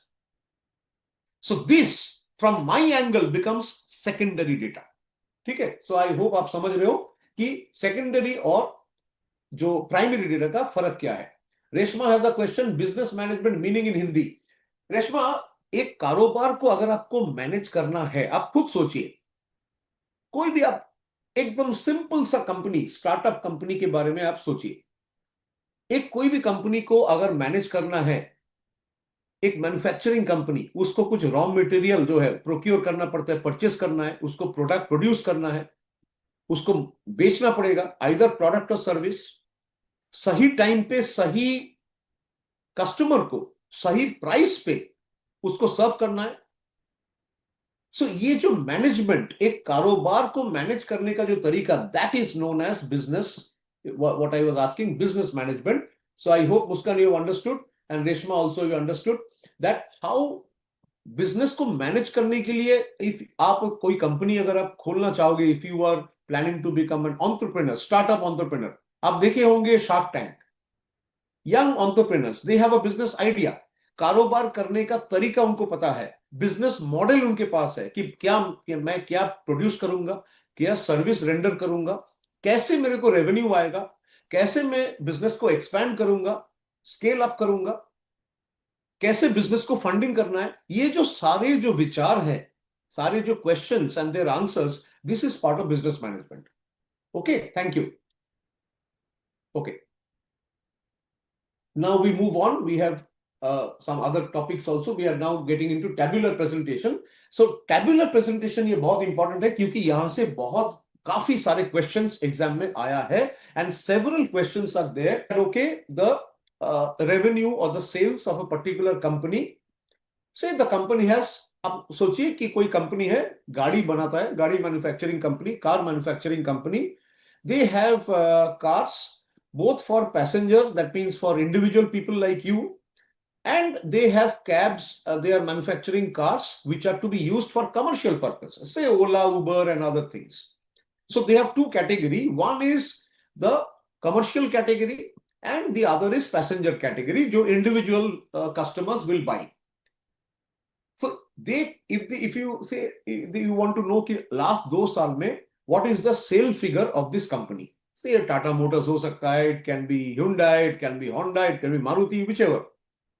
So maybe they will show the data in a table कि financial year 23-24, 24-25, 25-26 month wise मेरा इतना गाड़ी, इतना total sale हुआ है. It will have two parts. First part of the table, column number 1 may be passenger vehicle, column number 2 it can be commercial vehicle. So this is the concept of table, you can understand. अब table का जो top part है, you will get something called caption, which is the upper part of the table, जहां पे सारे column सब column को describe किया जाता है। इसके बाद है टोटल जो अपर पार्ट, जिसमें कॉलम है, सब कॉलम है, यूनिट ऑफ मेजरमेंट है, ये सारे जो complete upper part of the table, इसको हम लोग कहते हैं box head. Please remember box head. So caption is the smaller part, box head is the entire upper part of the table. अभी कोई भी टेबल का लेफ्ट हैंड साइड में जाइए, where the description is given, कि row wise description क्या है। This is called the stub, STUB, stub. And then you have the main body of the table, जहां पे सारे numerical figure, it contains all the data, all the numerical figures. So this is the concept of table, and these are the different parts of table where you can see that it has caption. ऊपर का part को box head हम लोग कहते हैं। बाएं तरफ जो है, जो पॉइंट जो लिखा रहता है कि रो का डिस्क्रिप्शन, उसे हम लोग क्या कहते हैं, we call it stub. Main body जो है, जहां पे सारे न्यूमेरिकल डेटा रहता है, it is the main body. Okay, now one question is coming, creep, mister Arjun is asking, creep in writing means, creep in writing which slide, just let me know. Okay, now we come to the notes. So कुछ कुछ table में last में note लिखा रहता है। The data, of course in a table the data should be arranged in such a way so that it is easy to read, understand, and row wise total हो सकता है, column wise total हो सकता है। Okay, so this is basic slide 4। Okay, I will see creeping in writing. Okay, so notes जो है वो it gives you further clarity. अच्छा, now we come to table हो गया, now we come to diagrammatic. So already we have discussed text, how to present the data in text. Then we saw कि tabular presentation, एक table का different parts हो सकता है। So you have the caption, number one, you have the box head, okay, total part. Third is the stub. Fourth is the main body, okay, the entire body you can see, the box head के बाद the main part of the table, जहां पे सारे information, numbers, numerical data, that is the body. और अंत में हो सकता है the table may have some notes at the end. So notes में हो सकता है कि source of data, कि ये table जो बनाया गया है, what is the source of information? Is the data in the table, is it primary data? That means have we collected the data directly? या फिर ये सेकेंडरी डेटा है? अगर सेकेंडरी डेटा है, इसका सोर्स क्या है? Is it government of India? Is it RBI? Is it say World Bank? Is it United Nations? Is it Google? Is it any particular company website? So source देना पड़ता है। So this could be included in the notes.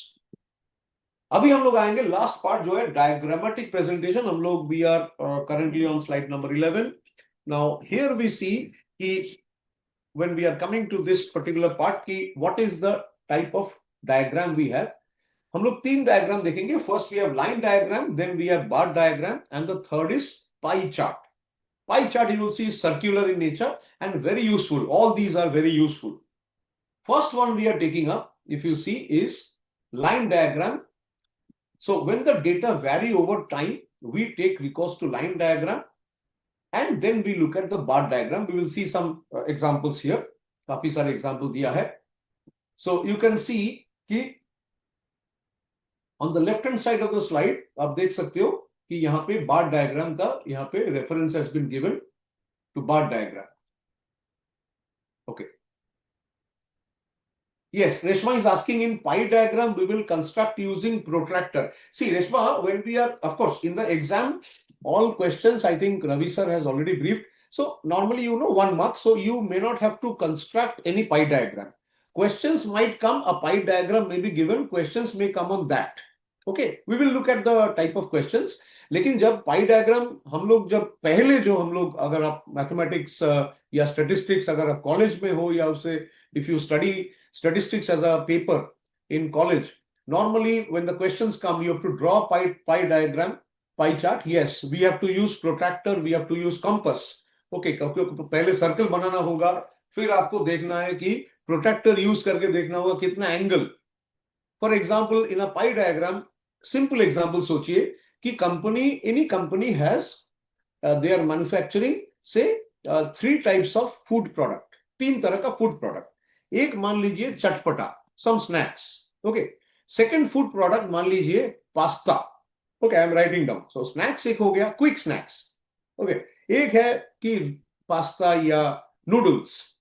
And the third one say biscuits and cake. So first is snacks, number 2 pasta या noodles, number 3 biscuits and cakes. 3 products. अभी ये तीनों product से total sale एक साल में total sale is से 10 lakh rupees.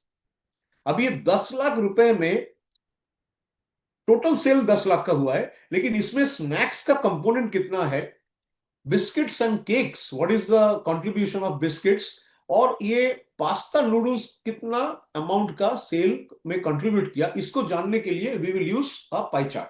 Pi chart is the best way. So definitely we use protractor, but in the exam you may not have to construct any pie chart.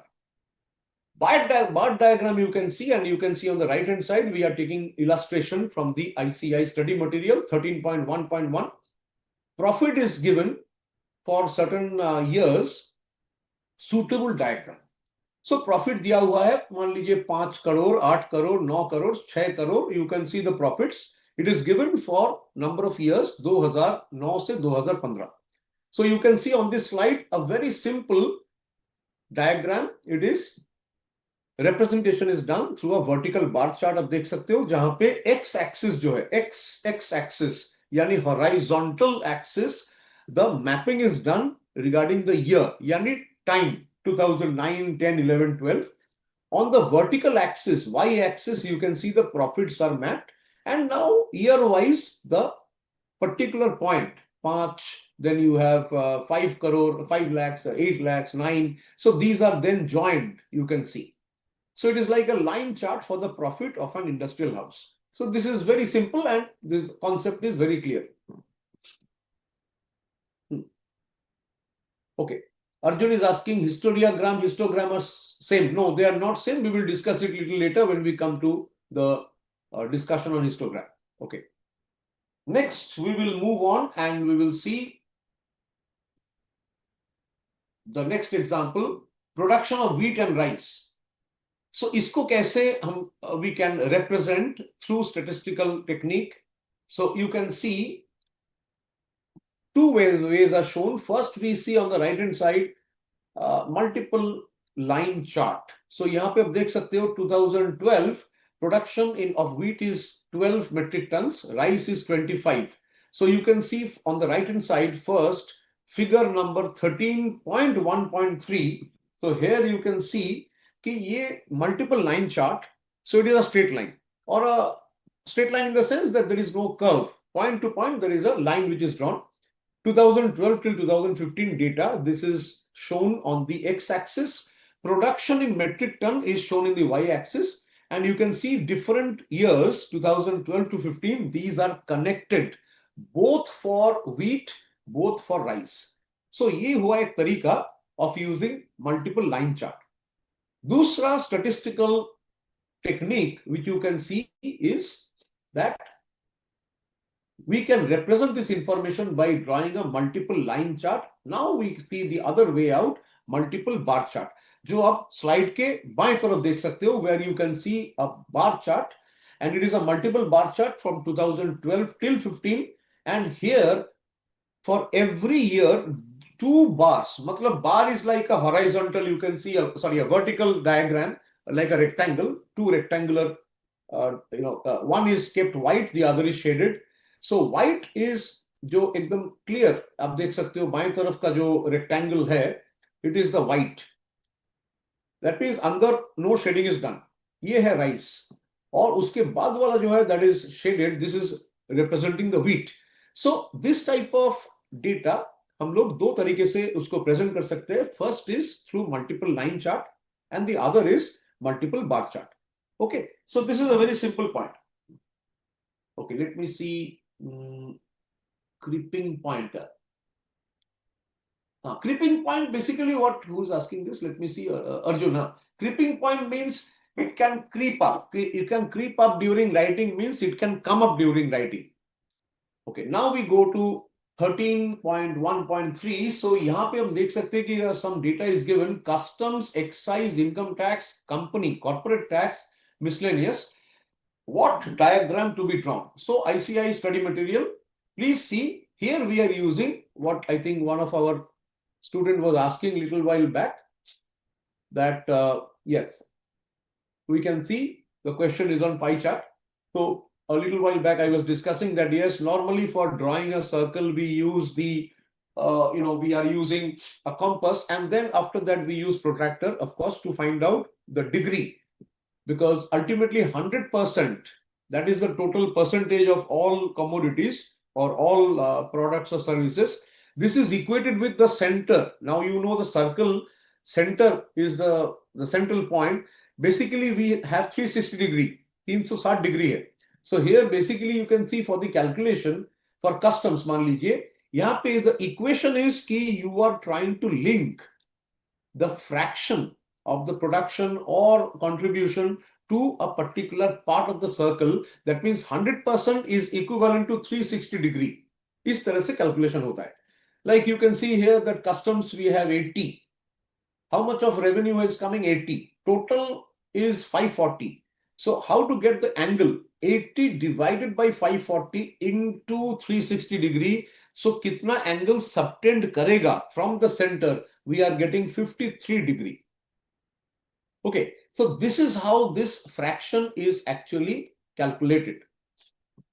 Okay, Reshma has a question. Histogram is a continuous graph. Yes, histogram is a continuous graph. You will see that there is no gap.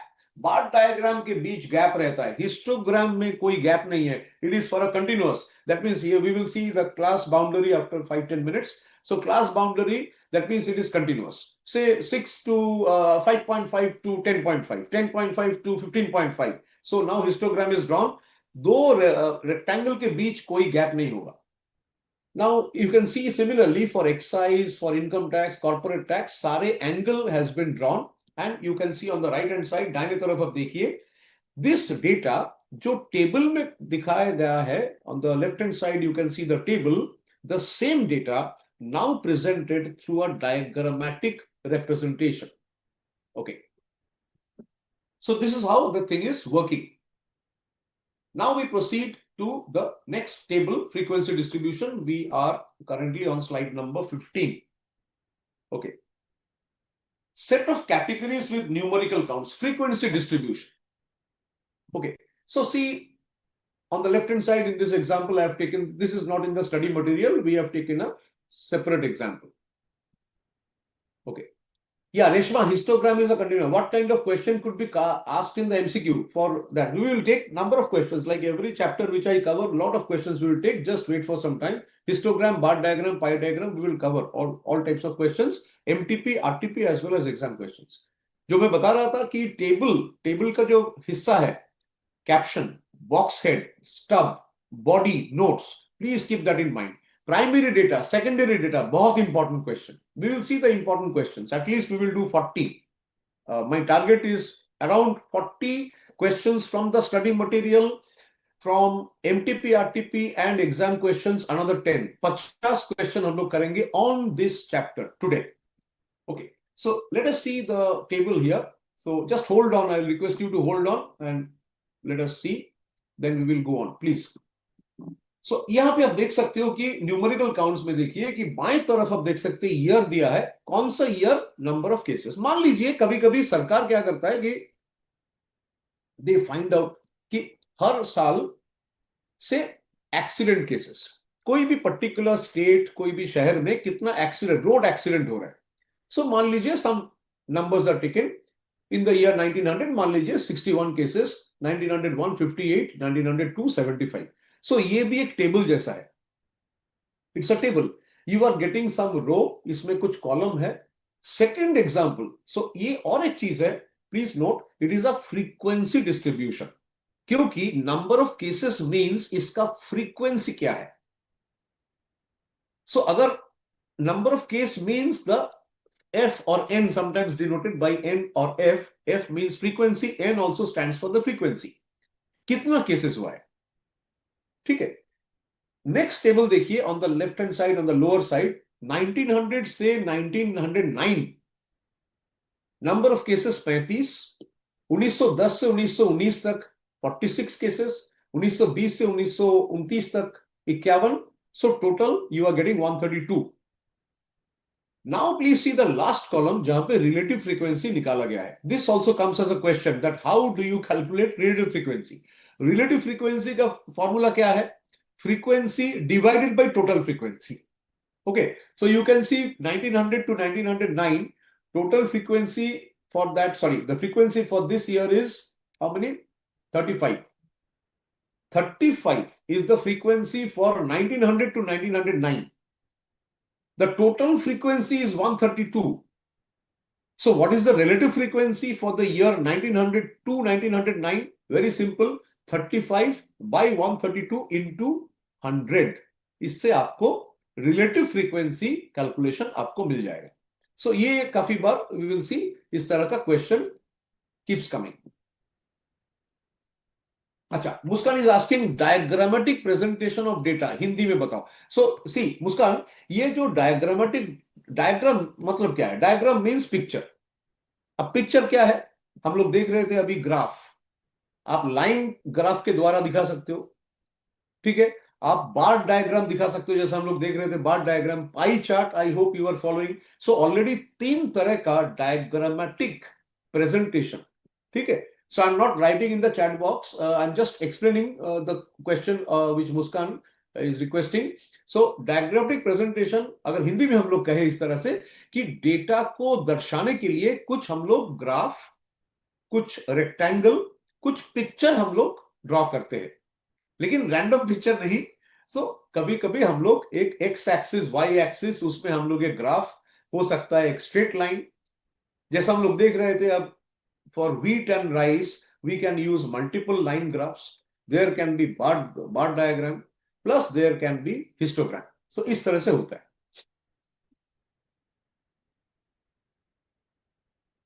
Line diagram, histogram दोनों का meaning same है? नहीं, line diagram histogram meaning is not same. अभी हम लोग थोड़े देर बाद ही histogram में जाएंगे. लाइन डायग्राम आप समझ गए, अभी थोड़े देर बाद हिस्टोग्राम में जाएंगे.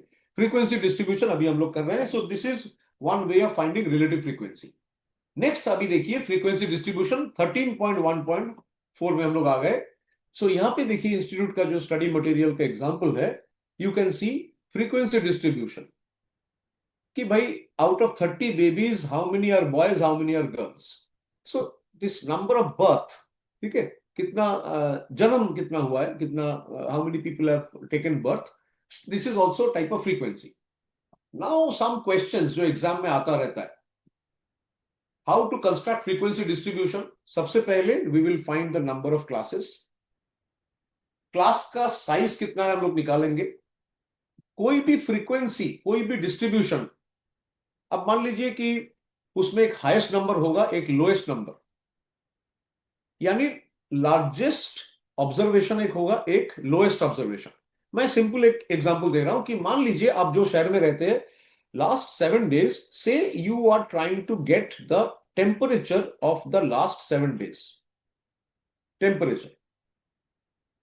So maybe last 7 days you are getting, okay, last Monday temperature was say 35 degree, Tuesday temperature was 37 degree, Wednesday कुछ बारिश हुआ, temperature got down to 29 degree, Thursday temperature was 32, Friday temperature is 36, or on to the Saturday, the temperature went up to 40 degree.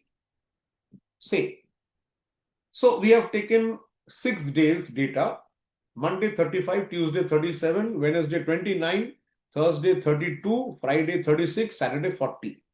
ये जो figure मैंने लिया, if I ask you कि इसका maximum highest observation कौन सा है, वो है सैटरडे का टेम्परेचर, शनिवार का टेम्परेचर जो 40 डिग्री है. If I ask you what is the minimum observation, if you see the minimum observation, Wednesday का जो observation 29 degree, highest minus lowest, इसको हम लोग range कहते हैं. So you can see the first point on the right hand side, the study material of ICAI clearly says, find the largest and smallest observations and obtain the difference between them, which is known as range in case of a continuous variable. फिर हम लोग tally mark use करते हैं. Of course you all know how to use the tally marks 1 2 3 4 and then you give a just a diagonal cut and then the tally marks will give you the frequency. So ye hai frequency distribution. And now we will see another live example.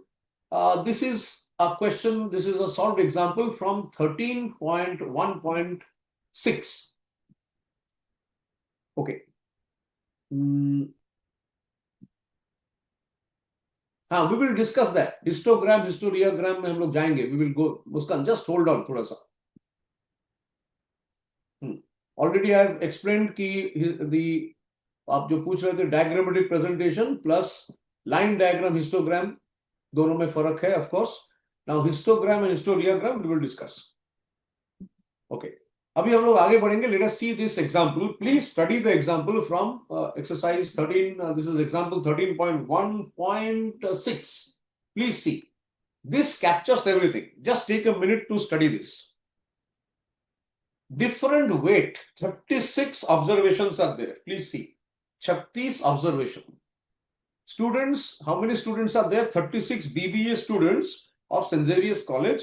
इनका जो है weight is given. Weight is given. Please see the weight is given. Now the question is construct a frequency distribution. Okay, so this type of question just for understanding, for conceptual understanding, आपका concept को strong करने के लिए. So अगर आप देखेंगे यहाँ पे maximum अगर observation आप देखेंगे 73 है. और क्या है मिनिमम ऑब्जर्वेशन देखिए 44. मतलब एक स्टूडेंट है जो जिसका वेट सबसे ज्यादा है जो है 73 केजीज और दूसरा जो एक स्टूडेंट है बहुत ही हल्का who is weighing only 44 kgs. Please see. So from this, please see. ये दोनों का डिफरेंस क्या है? ये दोनों का difference is maximum minus minimum. That is called range. Range यहाँ पे है 29 kgs. Please see. Next, we see number of class interval.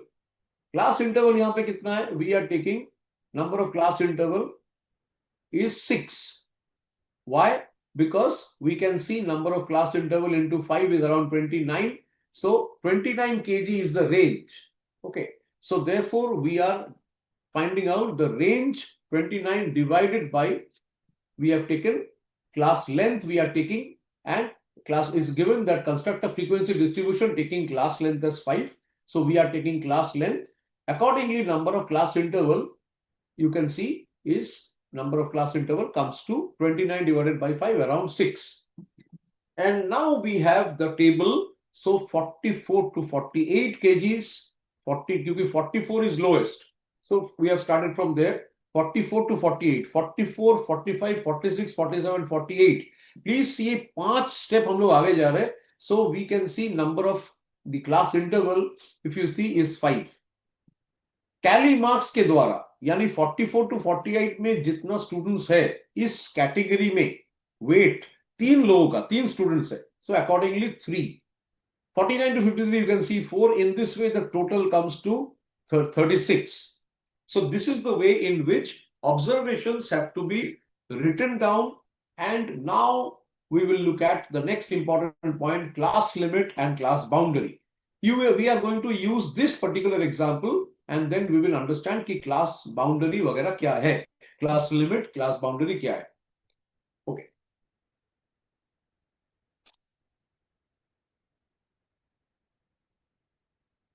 Okay. Now let us see.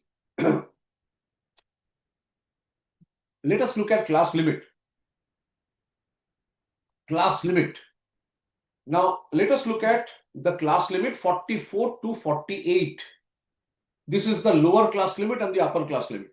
LCL, lower class limit is 44 kgs, upper class limit is 48 kgs. Now we come to class boundary. इस पे बहुत बार question it has come in the exam. So the formula is very simple. Lower class boundary LCB is equal to lower class limit minus D by 2.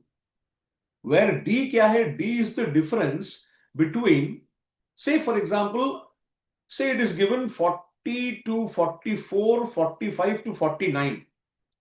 Say these are the class limits. सो यहाँ पे D कितना है? D is the lower class limit minus upper class limit of the previous class, यानी यहाँ पे D is 45 minus 44 which is 1. Formula is D by 2 करना है, यानी 0.5. So if the class limit is 40 to 44, अभी इसका क्लास बाउंड्री क्या होगा? The class boundary will become 40 minus 0.5 and 44 plus 0.5.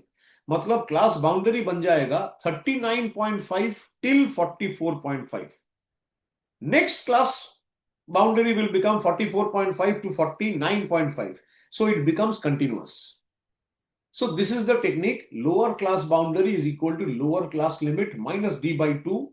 Upper class boundary equal to upper class limit plus d by 2. So यहाँ पे आप देख सकते हो कि how this lower class limit is calculated. यहाँ पे we have taken say 44 to 49 accordingly. So what they have done, 44 to 48, then 49 to 53. So now we can see that if you have this type of class, so 44 to 48 for example, so the class boundary, lower class boundary अब क्या होगा? 43.5 से शुरू करके upper class boundary हो जाएगा 48.5.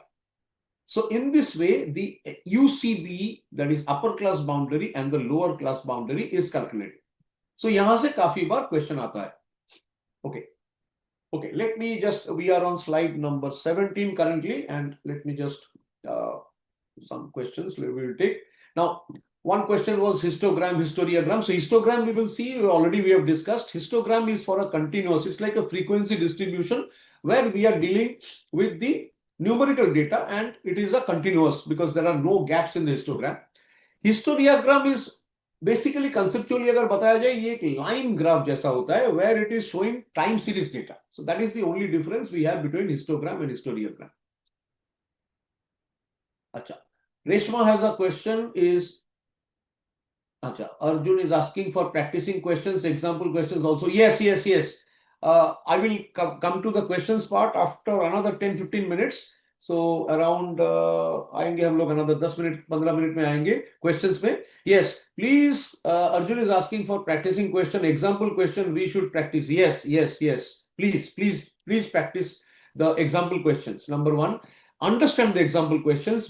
Based on this, chapter के अंत में जो सेट ए, सेट बी और एक एडिशनल क्वेश्चन बैंक, तीनों अगर आप मिलके आप देखेंगे, more than 60 questions are there.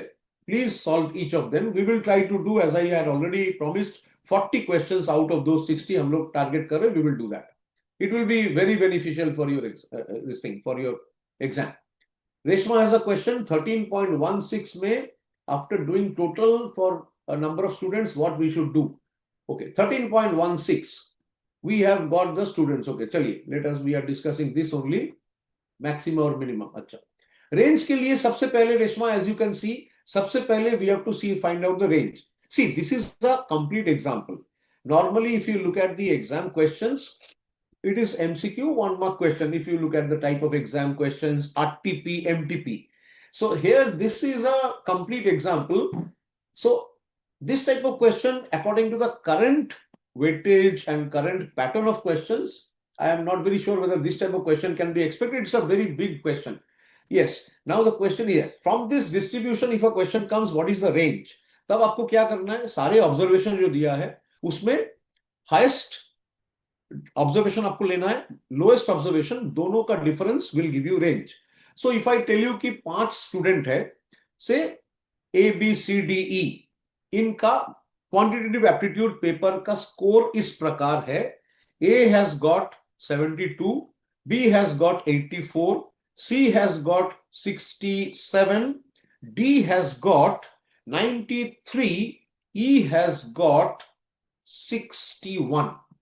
I repeat, A has got 72, B का स्कोर है 84, सी का स्कोर है 67, डी का स्कोर है 93, ई इज गेटिंग 61. सो मान लीजिए this is in relation to the question of Reshma. Say Reshma का जो क्वेश्चन है कि रेंज, मैक्सिमम, मिनिमम, ये जो 5 स्टूडेंट्स का स्कोर है, from here if a question comes, what is the range?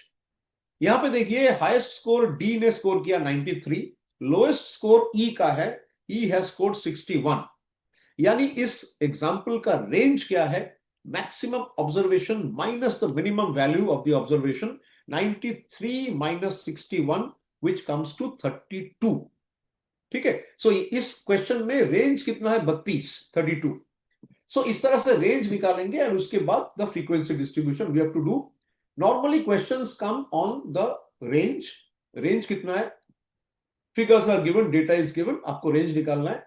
And number 2, questions might come on the class boundary, and we will do the questions, whatever questions are there we will do in set C. Yes, Reshma is saying set C type of question. Absolutely, हम लोग करेंगे A, B, C तीनों ही करेंगे.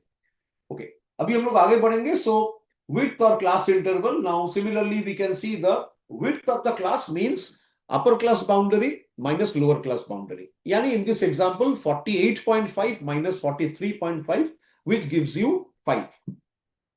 Okay. We now proceed to the next example. यहाँ पे मैंने कुछ additional examples I have shown you, charts and graphs, the last part. We are currently on slide number, just a moment. Yeah. हम लोग अभी we are on slide number 19. Okay. 18 we have done, 19th, right? We are on slide number 19 and we will see here charts and graphs. So अब देख सकते हो bar chart normally compares the data. Line graph like जैसा histogram जो मैं बता रहा था, histogram वो क्या करता है? Displays the trend over the time. ये time series data है. Histogram usually is seen as a line diagram जो कि it shows you the trend over time. But normally histogram, or if you see bar chart, it is used more for comparison and usually for frequency distributions. Pie chart shows you, as we have already discussed through example, ये percentage proportionate share दिखाता है. So in case of pie chart, 100% is equivalent to 360 degree. So you can see on some examples I have shown you, number of months female and male patients have been enrolled in a hospital. कितने महीने में, मतलब how many months male and female patients are enrolled. So first example you can see on the left hand side, lower part of the left hand side. So इसको पहले देखिए. So stacked bar chart, one example is given, stacked bar chart. इसमें क्या है? Female male. Females का जो यहाँ पे stacked bar chart आप देख सकते हो, it is showing two categories, 0 to 14 years, 15 and above. Dono category has been shown. Similarly for male you can see 0 to 14 shown by the blue color, 15 and above shown by the red color. So this is a stacked bar chart. On the upper right hand side आप देख सकते हो Q1, Q2, Q3, Q4. Here we have shown a separate type of bar chart. Okay. Okay, Arjun is asking slide 18, size or width. Class interval, the width, or if you see the width is basically the upper class boundary. Formula is very simple, Arjun, please remember, upper class boundary minus lower class boundary. So if it is given that say the class limit is say 5 to 9 and 10 to 14 and 15 to 19 like this, ये है class limit is given 5 to 9, 10 to 14. We will create class boundary. So it will become 4.5 to 9.5, 9.5 to 14.5, 14.5 to 19.5. So what is the class width? Class width is upper class boundary minus lower class boundary. So it is say 9.5 minus 4.5, which is 5. So this is class width. We will see. Okay.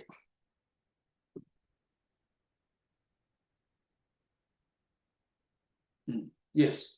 So you can see once again the slide number 18 of the Exceptio, as I was mentioning, how the class width. Now cumulative frequency in this slide you can see, we will see OGAIF after this, less than more than is given. So 43.5 जैसा है कि ये जो आप देख सकते हो कि weight in kg. Okay. So after we find out the frequency, we can see that 43.5 to 48.5, how many people are there?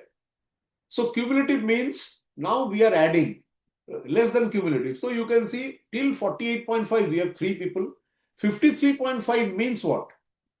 53.5 मतलब how many people are having weight less than 53.5. That means what? That means we have to take the frequency of the two preceding class 43.5 to 48.5 plus 48.5 to 53.5. We are adding, just adding. That is cumulative distribution, cumulative frequency distribution, and less than and we have less than and more than. Okay, so class boundary, class limit. Okay, class boundary shows the continuity. Okay, and class boundary or class limit का difference है कि class limit basically might have a discontinuity in between them. Class boundary makes the distribution continuous and class boundary calculation is based on class limit. That is the difference. यही difference है class limit में और class boundary में. Okay. In midpoint, we have to, Reshma is asking in midpoint, we have to do total of upper and lower. Midpoint. No, midpoint, yes. Midpoint provided, yes, b by 2, midpoint. Yes, from that angle you are correct. जैसा मान लीजिए if it is given, हम लोग देखेंगे questions, if it is given that 5 to 9, जैसा मैं बता रहा था, 5 to 9, 10 to 14, 15 to 19. So here you can see 5 to 9, उसके बाद 10 to 14, there is a gap of 1. 1. So D is 1. D divided by 2 will become 0.5. So the class boundary यहाँ पे हो जाएगा 4.5 to 9.5, 9.5 to 14.5. In this way it will go on. That means the upper class boundary will be the upper class limit plus D by 2. Lower class boundary equal to lower class limit minus D by 2. Okay, so that is the difference between the class limit and class boundary. Yes. Muskan is asking, kya midpoint, mid value, class mark? Class mark, yes, class mark will be, of course, the midpoint of the class, basically class limit ka midpoint. Now we are looking at some other types of graphs. This is number of clinics you can see displays over time. Number of clinicians working in each category. Clinic 1, 2, 3. Year wise अगर आपको दिखाना है, so this is one way to show the display trend over time. Okay. Pie chart, another example, percentage of patients enrolled quarter wise. Total patient साल भर में quarter wise कितने सारे patients enroll हुए हैं. First quarter, second quarter, third and fourth, you can see is through a pie chart it is shown. So यहाँ से we can easily understand that first quarter में सबसे ज़्यादा patients admitted हुए हैं, and in the last quarter you can see fourth quarter minimum number of patients का admission हुआ है. आगे बढ़ेंगे and we are now going to 13.1.5 to slide number 21 पे हम लोग अभी है and we are, yes, 21. We are now taking histogram, frequency polygon, and we are almost at the end of our topic. We will take the questions after this. Matlab, we will look at the chapter end questions. So frequency polygon ogive, histogram or area diagram. So last part. So frequency distribution, we can see हर जो class limit का जो frequency, upper class limit, lower class limit, हर class में जो frequency, we are mapping that and then we can create a cumulative frequency distribution as we saw in the example. Histogram क्या कर रहा है? It is graphically presenting interval ratio data. Frequency polygon, which we will see now, it is basically marking the frequency on the vertical axis. So histogram, frequency polygon and ogive. This is the last part of our chapter. So here we can see that in this example, we can see that histogram is giving us, first of all, you can see, जैसा मैं बता रहा था, histogram is continuous. कोई break नहीं है बीच में, because it is based on class boundary. Number two, histogram, you can see the highest frequency. ये काफी बार क्वेश्चन में आता है कि frequency, highest frequency कैसे पता चलेगा? From which diagram? Highest frequency, that means basically जिसे हम लोग mode कहते हैं, MODE, mode, mean, median and mode. Mode shows the highest frequency. So highest frequency you can see here we have 60, mode is 66.5. So this is usually, we can see this is available from this type of histogram. Now we go to frequency polygon. Frequency polygon is very simple. We are getting the midpoints. Every class will have a midpoint, so we can get the midpoint, and her midpoint को हम लोग point, we will consider the midpoint in the x-axis, y-axis में उसका corresponding frequency हम लोग mapping करेंगे. If you see the midpoint is given in this example from the study material 46, 51, 40, 56, 61, 66, 71. Please see it is based on the class boundary. Class boundary is 5. Midpoint, her midpoint का जो gap है वो भी 5 है. For every midpoint, frequency is mapped. इसके बाद it is actually just joined through straight lines. So this is the frequency polygon. Institute study material से ये मैंने लिया है, and it is exactly as per the example of that first example where 36 BBA students, the complete example, integrated case, where we calculated the highest observation, lowest observation range. Then we identified how to find out the cumulative frequency, and from there we are drawing the frequency polygon. Next we see quartile. Ogive, last is ogive or cumulative frequency graph. दो तरह का cumulative frequency हो सकता है, एक है less than or more than.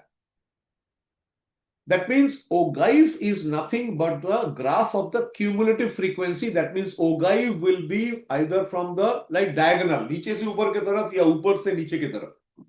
Ogive. And ogive say we are getting the median. So this comes as a question that from which particular diagrammatic presentation we are getting mode. Answer is histogram. From which particular diagram we are getting median. The answer is ogive. Ogive is actually the diagrammatic presentation of the cumulative frequency. So here you can see that we are getting the cumulative frequency ogive. 43.5 से दो graph गया है, and you can see they are actually bisecting, they are cutting each other at a particular point, which is the median. आप लोगों का बाद में syllabus में chapter है, it is a central tendency where you will see what is mean, median, mode, quartile deviation है. So there are 4 quartiles, Q1, Q2, Q3 and Q4. Of course, we have here, we can see that we have Q2. Q2 is the median. And when these two ogives are intersecting, less than ogive and more than type, less than type and more than type, दोनों जब intersect कर रहे हैं, intersecting point is the median. So this comes as a question in the exam. Okay. Okay, now we'll take the question. Muskan is asking in frequency polygon, why dot showing? It is showing like line diagram, yes.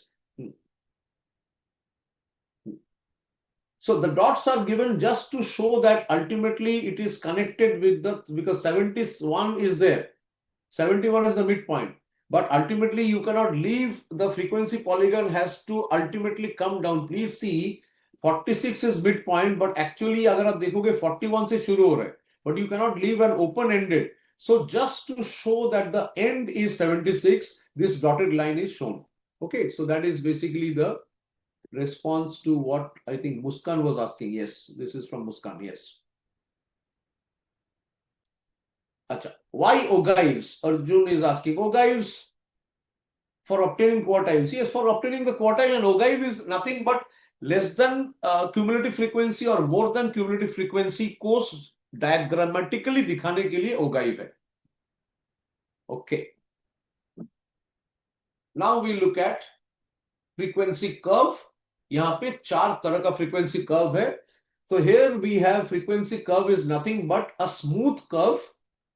It is a limiting form of histogram or frequency polygon. So frequency polygon में we are actually identifying the midpoint of every class, और वहां पे जो points we are connecting with a straight line.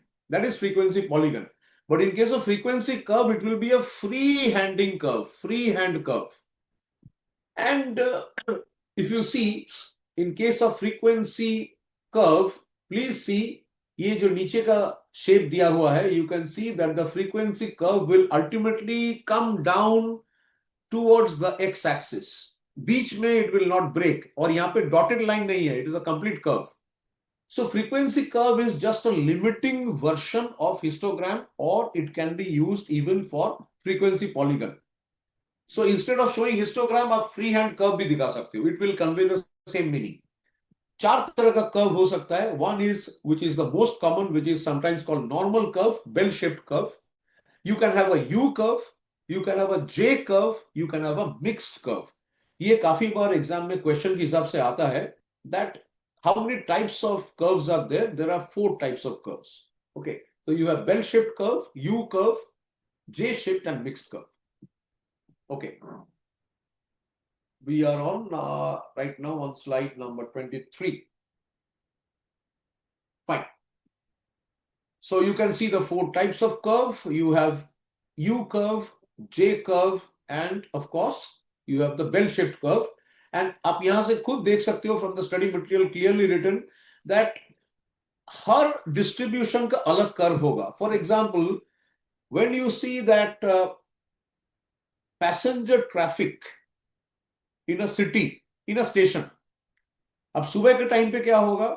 धीरे धीरे बढ़ता जाएगा towards the peak hour, maximum हो जाएगा. उसके बाद फिर से it will go down. So typically if you see that the peak demand for commuters, yes, जो प्राइसिंग, मान लो आपका जो ऐप कैब है उसमें जो प्राइसिंग सुबह 8 बजे you are booking a cab for the airport, it will have one type of fare, दोपहर 2 बजे, शाम को 6 बजे, रात की 10 बजे. So different time will command different fare. If you graphically put it, you will get the curve. So it can be a U curve, it can be a J curve, it can be bell-shaped curve. That means time के साथ साथ frequency increasing, then as time goes on, frequency comes down. So it's a U curve. Sorry, a bell-shaped curve. U curve is when the frequency is falling, is going to the minimum and then going up. So typically, if you look at the pressure of passengers from the morning till the night, so what will happen during the early part of the morning, 8 baje, 9 baje, 10 baje. So what happens? It's a very high frequency because many people are looking for transport. During the midday, 12 baje, 1 baje, as time moves on, the frequency comes down. Again, the frequency increases maybe at 5:30, 6 p.m. जब office से लोग वापस घर जाना चाहेंगे.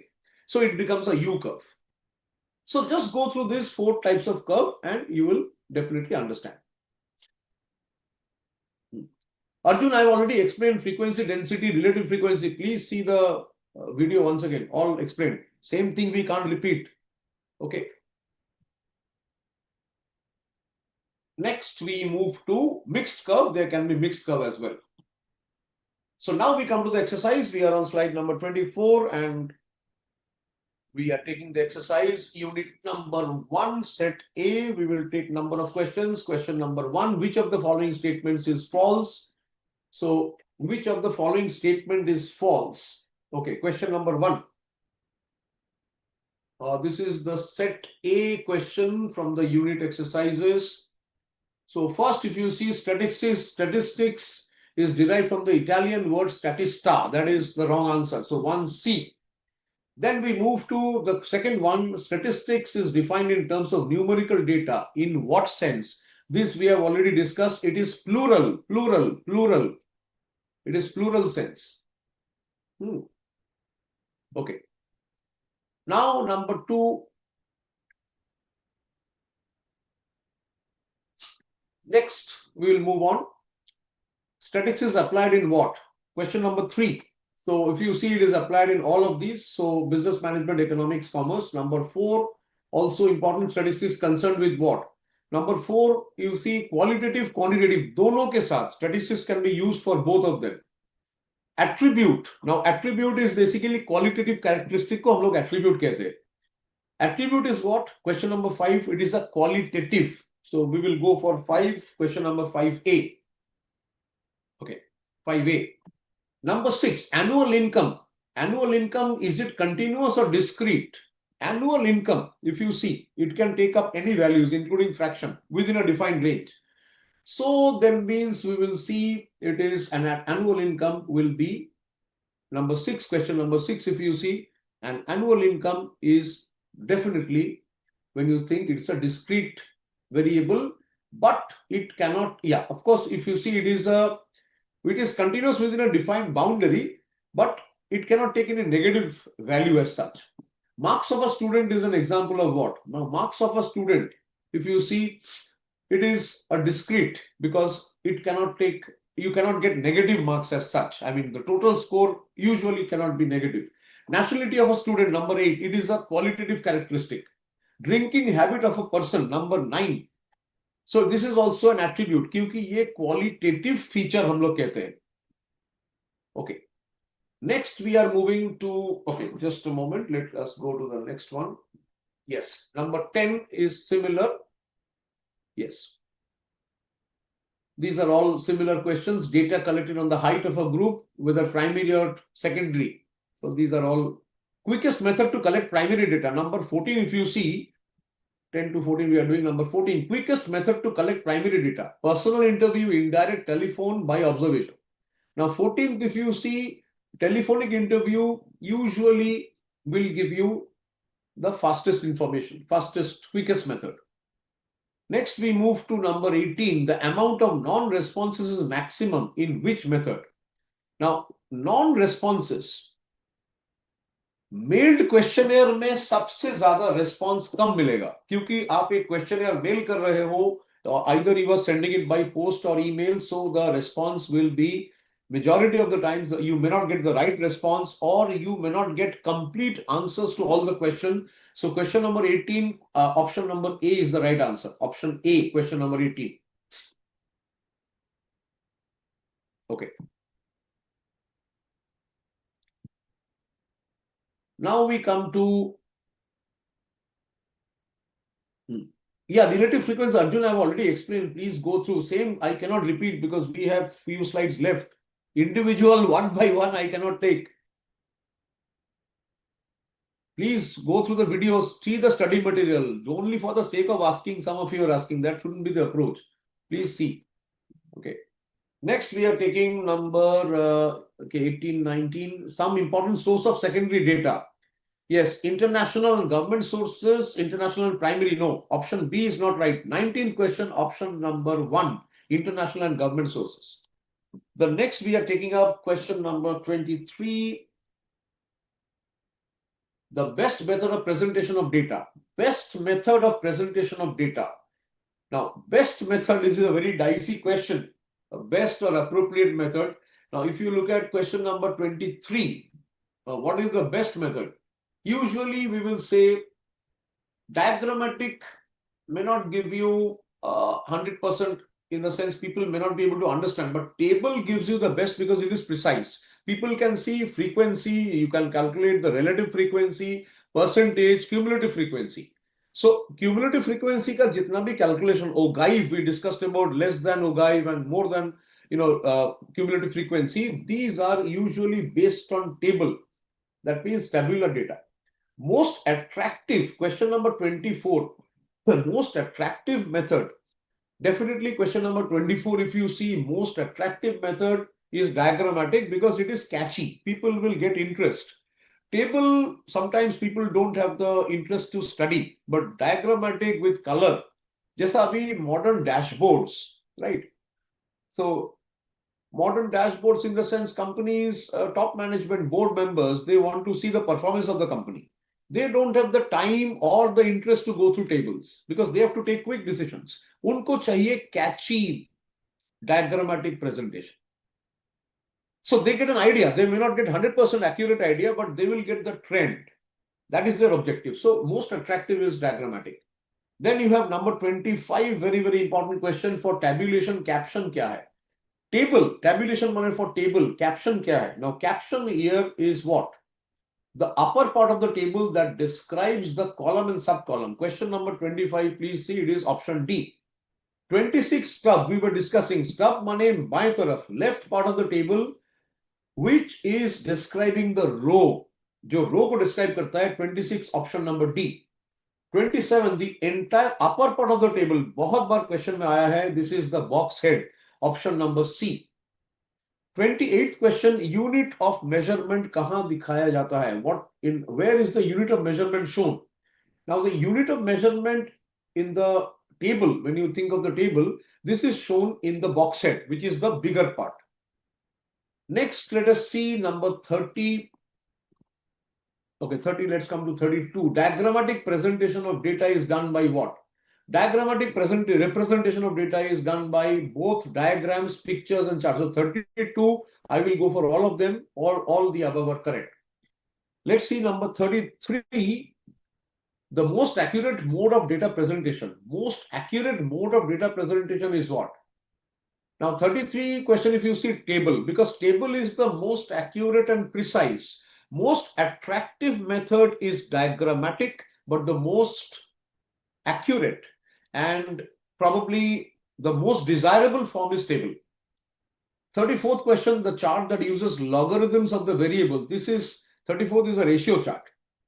Multiple line chart, we have discussed where is it applied. Now, multiple line chart, if you see where two or more related time series is to be shown. Okay, we move on to horizontal bar diagram, number 37. Horizontal bar diagram is used for what? Horizontal bar diagram. Now, this could be used specifically when you think of qualitative data. You could show some qualitative data, or it could be that you are showing some data which varies with time. Year 1, year 2, first quarter, second quarter, month 1, month 2, वगैरह. Okay, we proceed now to the next few questions. We are taking, next is 41. We are taking 41st. Pie diagram is used for what? Pie diagram. Okay. 41st question, pie diagram is used for what? Now, pie diagram, it is basically for comparing different component and the relation to the total. Please see. Most accurate answer is comparing different component and the relation to the total. This is called pie diagram. Question number 41. 42nd question. Frequency distribution is what? If you see, arranges observation in an increasing order. Arranges observation in terms of number of groups. 42nd question, if you see, relates to a measurable characteristic. Now, 42nd question, all these could be correct answer. 43rd, frequency distribution of a continuous variable is known as what? Now, 43rd, it is continuous variable. Continuous variable means it will be grouped into different segments. So, 43rd, we will go for 43rd question, option A. Let's see the next lot of questions. We have 44th question. Now we are taking the distribution of shares is an example of the frequency distribution of what? Now, number of shares. A company ka share cannot be negative, share cannot be fractional. That means share is a discrete variable. So option A. We are going to 45th question, distribution of profits of a blue chip company. Now 45th question, if you see profits, question is profit can also be negative, it can be loss. So performance of a company, a profit, you can get a profit, it can be a whole number, it can be a fraction, it can be negative. So profit will be continuous variable. Question number 45.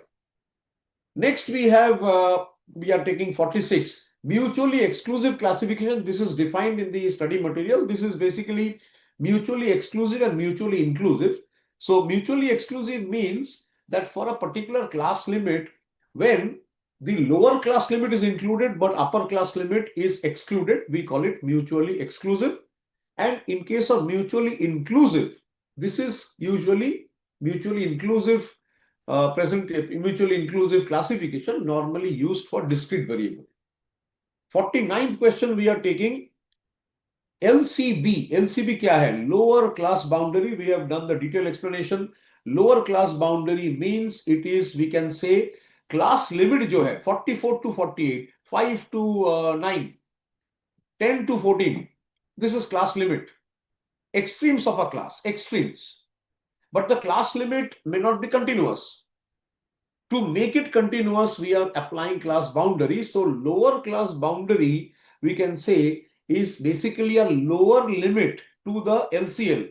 Lower class limit se aur niche jaane se, you are getting lower class boundary. But upper class boundary will be the higher limit of upper class limit. So LCB is the lower limit of LCL. but upper class boundary UCB is the higher limit to UCL. Okay, so this we have already discussed, and the formula also we have gone through.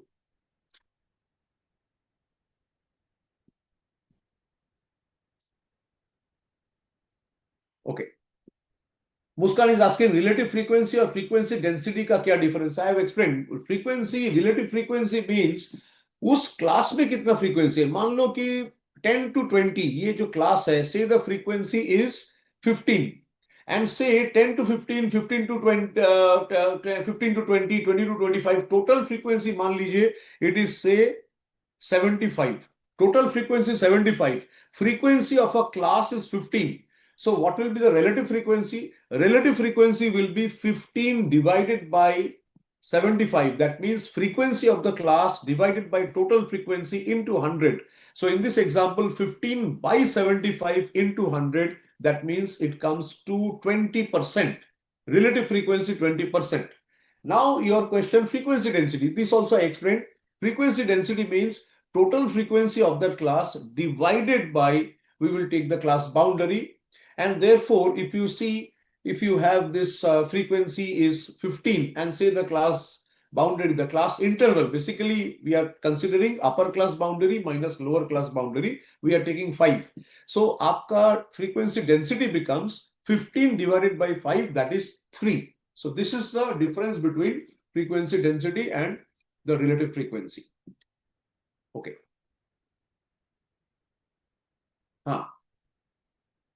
Yes. Class interval, yes, Muskan, yes, it is basically we will take class boundary, upper class boundary minus lower class boundary. So we have done till 46, 47 is done, 49 is done, 49 is done, we have explained. Then we go to 50th question. 50th question, UCB. So let us see the 50th question. As I was mentioning, 50th question again related and very similar to the type of exam questions. It is the upper limit to UCL. Question number 50, option A is the right answer. 51st question, length of a class. Now 51st question, if you see, जो मैं बता रहा था, many of you were asking, I was explaining and repeating the same explanation. Length of a class, it is always to be taken as the difference between the UCB and the LCB. So upper class boundary minus lower class boundary. Not to be confused with UCL and LCL. So length of the class we will take as UCB minus LCB. Question number 51, we are taking the first option. Question number 52, for a particular class boundary, the less than cumulative frequency and the more than cumulative frequency. If you draw it, you will see less than frequency and more than frequency jahan pe intersect karega for a particular, say for a particular class. The less than frequency graph and the more than frequency graph, what will happen? If you add them, you will get the total frequency. So 52nd question answer is A. 53, frequency density. We were just discussing this question. Okay. So frequency density corresponding to a class interval. So we are taking the frequency density. I was just explaining frequency density versus relative frequency. So 53rd question, as per our discussion which we had, that it is basically your class. उस class का frequency क्या है? Divided by the class length. So जैसा मैं बता रहा था कि class frequency अगर 15 है और class length is 5, so frequency density is 15 divided by 5, which is 3. Second, next question, 52nd we have done, 53 we have done, 54th. Relative frequency for a particular class will lie between what? Now, relative frequency for a particular class will lie between 0 and 1. Option A is the right answer. Because relative frequency ultimately will be a percentage or a fraction. So minimum 0 hoga, maximum 1 hoga. 55th question, we are taking mode of a distribution. So we have seen that from the pictorial जो diagrammatic presentation, mode हम लोग को मिलता है from the 55th is the histogram will give you the mode because you can see the highest frequency. Ogive will give you median. So just keep in mind ogive less than cumulative frequency distribution जब हम लोग दिखाते हैं less than or more than, that is the ogive. Ogive gives you the median. whereas mode is displayed from the histogram. We move to 56th question, median of a distribution. Median means Q2, second quartile. We are getting question number 56 is, if you see the option frequency polygon, no, less than type of guides can give you the median. 56th question, we are taking option C. 57th question, a comparison among the class frequency is possible only in case of what? Class frequency ka comparison, if I see trend, if I want to see frequency polygon is okay. But if I want to compare the class frequency, then the most appropriate will be histogram. OGAIV will not be able to give you class frequency comparison because OGAIV is showing you cumulative frequency. Comparison between one class and second class only possible through histogram. So 57th question, option B. 58th question, frequency curve. जो मैं दिखा रहा था, frequency curve is a limiting form of two things, either frequency polygon या फिर histogram. So 58th question, both A and B are correct. We now move to the last few questions. 59th, let's see. This is set A, of course. Set A में हम लोग है. We are currently on slide number 27. 59th question, most of the commonly used frequency curve. Most frequency curve चार तरह का है. So you can have either a bell-shaped curve, जो हम लोग normal distribution कहते हैं. You can have a U curve. You can have a J. J means नीचे से ऊपर की तरफ. नीचे से ऊपर की तरफ. Or it can be a mixed curve. Most common will be, of course, bell-shaped because normal distribution is the most common. And later on, you will also study central limit theorem. You will see normal distribution. 59th, we will go for D. Of course, we will check the answers. I think it's given. 60th question, distribution of profits of a company. Distribution of profits of a company. Okay. Now, J-shaped, no. U-shaped, no, because U-shaped means as frequency goes up, your profit coming down, again it goes up, not necessary. Of course, I will also say here the distribution of profits, usually it could be, for the 60th question, it could be the bell-shaped, normal curve, normal distribution, but it depends because if you consider in general, then distribution of profits will be bell-shaped. But it can vary according to scenario, according to industry, according to even time, right? So that can also alter the distribution. Okay, so I think we have the answers to this. Okay, now we move to set B. We will take some of the questions here in set B. Let us see some of the questions. Yes. Set B, if you see, of course, these are for 2 marks. Normally, as per our exam, I think normally 1 mark question comes. So let us take 1 or 2 questions here from set B. So we have, let us take, let's try, we have how many questions? Okay, only 7 questions. Okay, so let us take number 4.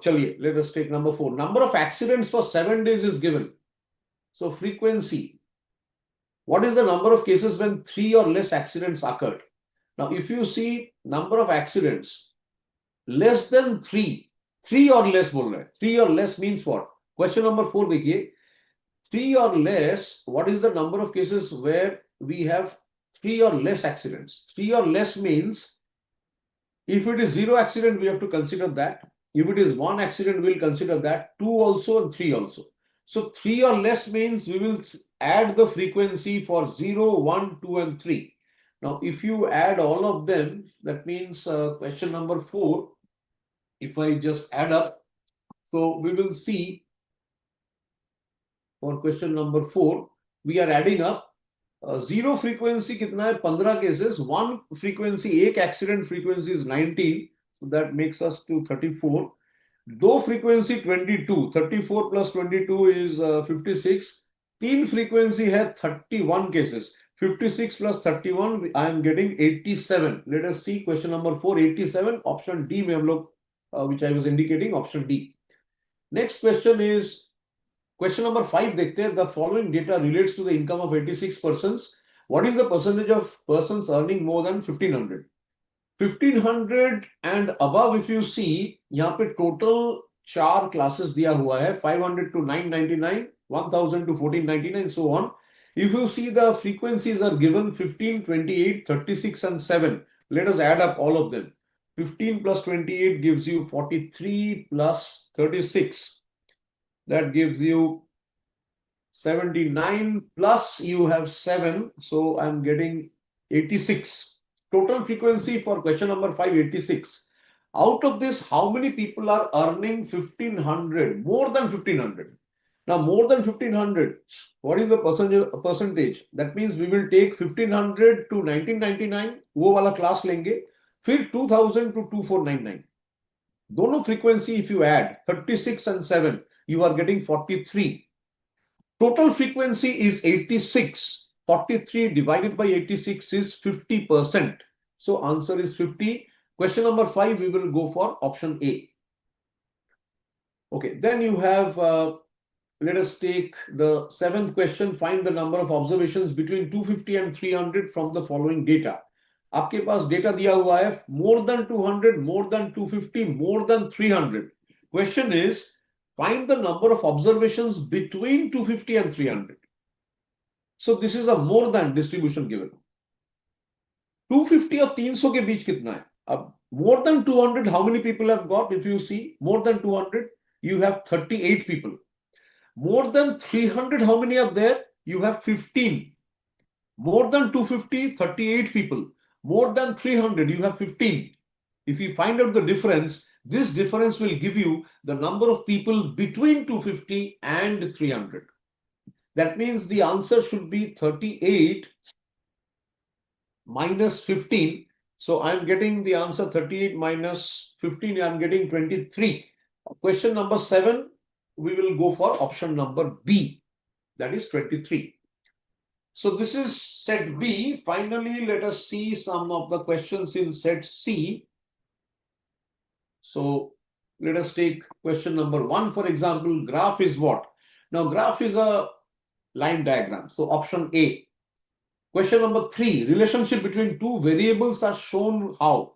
Relationship between two variables, usually we are showing through line diagram. Question number 3D. Question number 5, let us take a table has how many parts? Table we were discussing many times. Table has 5 parts. First is we have at the upper caption, you have the box head, you have the stub on the left hand side. Fourth is you have the body, and last is the notes. So first is caption, second is the box head, third is the stub, fourth is the body, fifth is the notes. Total 5 parts. बहुत important question. Question number 5. Answer is also 5. We are going to opt for 5C. Question number 8. Class frequency divided by width of the class is what? We have discussed this many times. Class frequency divided by width of the class gives you the frequency density. I was explaining this many times. Frequency density versus relative frequency. So frequency density, as I explained, is class frequency divided by CI. That is the class interval or width of the class. We are now taking question number 12. An area diagram is what? Area diagram, if you see, is histogram. So we will take histogram because it covers an area and the area is taken as 1. Question number 13, when all classes have a common width. When all classes have a common width. Now, here pie chart is not the right answer. Frequency polygon. When we draw the frequency polygon, the assumption is that all classes have a common width. So 13th question, we will opt for option B. 15th question, ogive is what? Ogive, is it a line diagram, bar diagram, both or none? Now 15th question, if you see, it is a line diagram because it is showing you cumulative frequency, less than and more than. So it is a line diagram. I am opting for option A, question number 15. This is set C. We are on slide number 29 currently, and we are taking the next question, number 17. We are taking the graphical representation of a cumulative frequency is called what? Graphically, अगर cumulative frequency को दिखाना है, the correct answer is ogive.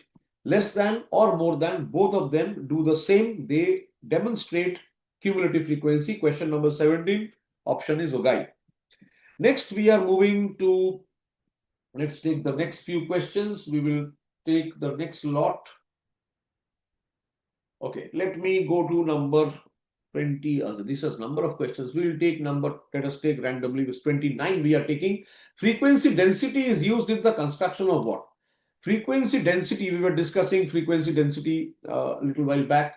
So normally frequency density is used in the construction of histogram. The nearest answer will be histogram. Because frequency density means the total frequency divided by the class interval, the class width, usually histogram. 29, we will opt for A. 30th question, cumulative frequency refers to what? Less than, more than. Cumulative frequency normally refers to less than. So therefore 30A. For the construction, let us take number 33 now. Upper limit of any class is dash from the lower limit of the next class. Upper limit of any class is dash from the lower limit of the next class. Well, we know upper limit of one class and the lower limit of the next class. If you see, they are not the same. So they are different. Question number 33, option B is the right answer. We go to number 34. Upper boundary of any class coincides with the lower boundary of the next class. True. Of course it is true, because from the class limit, class boundary निकालने का main objective is to make it continuous, and therefore question number 34, option A is the right answer. We move to number 36. Let me take the next lot of questions. Just 36th question we are taking. The lower extreme point of a class को क्या कहते हैं? Lower extreme point of a class, एक class का lower extreme point. So 36th question, if you see, we will call it lower extreme point. So we will call it the lower class boundary, LCB. Question number 38. When one end of a class is not specified, अगर एक end specified नहीं है, so it becomes an open end class. So maybe 50 to 60, 60 to 70, 70 to 80, 80 and above.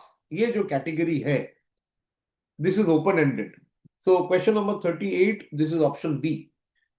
Question number 40, let us take difference between maximum minimum. इसको हम लोग क्या कहेंगे? It is range. We have calculated many times today. Question number 40, option C is the right answer. Let us take 45 to find the mode graphically. Mode अगर graphically निकालना है, 45th question we will take histogram. Please remember, OGAI gives you the median, histogram gives you the mode. So 45th question we will click number C.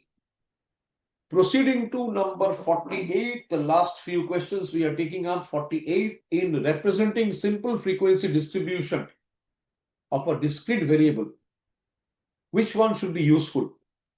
Now, simple frequency distribution of a discrete variable. Please note, it is not a continuous variable. Discrete, matlab ye variable specific values it can take. So histogram may not be the right option. Frequency polygon will be better. So 48th, I will opt for number option C.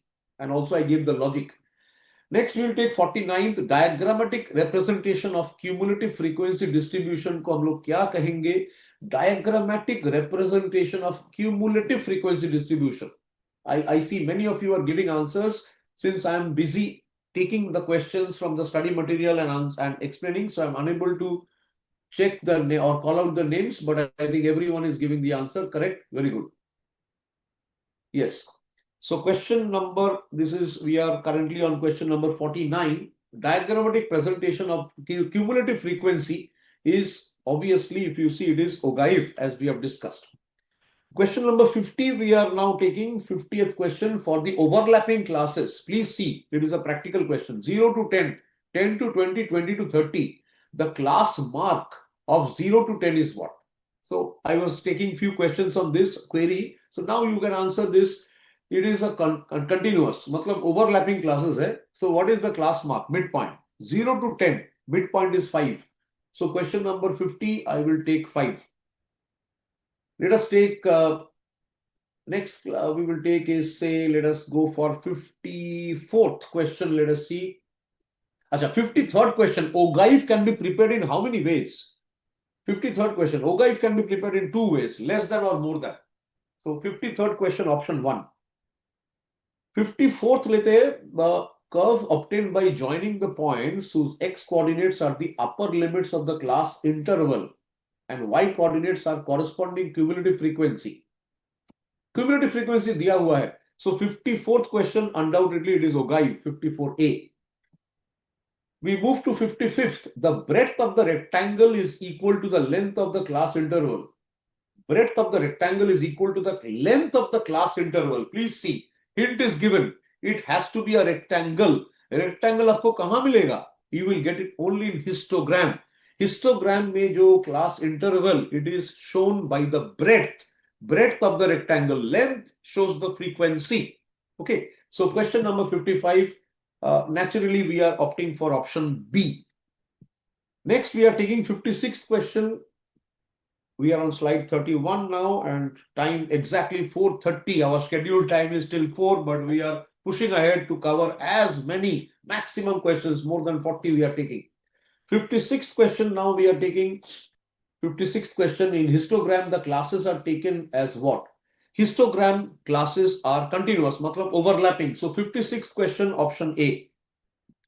We are taking number 57. For overlapping class interval, class limit, class boundary will be what? This I have discussed many times to clear your doubts and query. When we have an overlapping class interval, then the class limit and class boundary will be the same. So question 57, we are blocking option A. 58th question, data classification कितने तरह का हो सकता है? How many types of data classification can be done? Option will be 4, because usually I was mentioning in the beginning, we have 4 categories. It can be normal data, so public, low sensitivity. It can be internal data for a company. It can be confidential, highly, say sensitive data like customer data or employee salary, vagera. And it can be restricted. So it is absolutely protected by the nation, government's data. Okay, so 4 category: public, internal, confidential, and restricted. Now this brings us to the end of our books, the questions in the book, and now we are taking the next lot. We are taking MTP and RTP.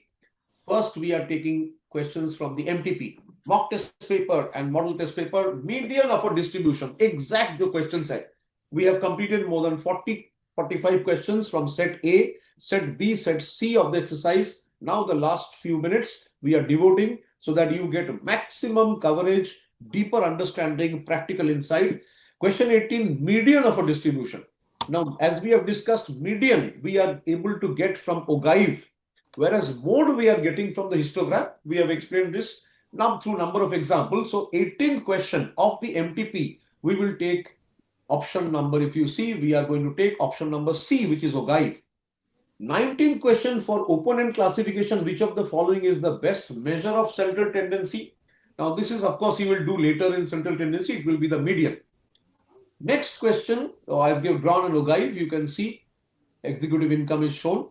And as we have discussed, Ogive is basically the graph of the cumulative frequency. And it is through the Ogive, we are getting the median, which is denoted by Q2.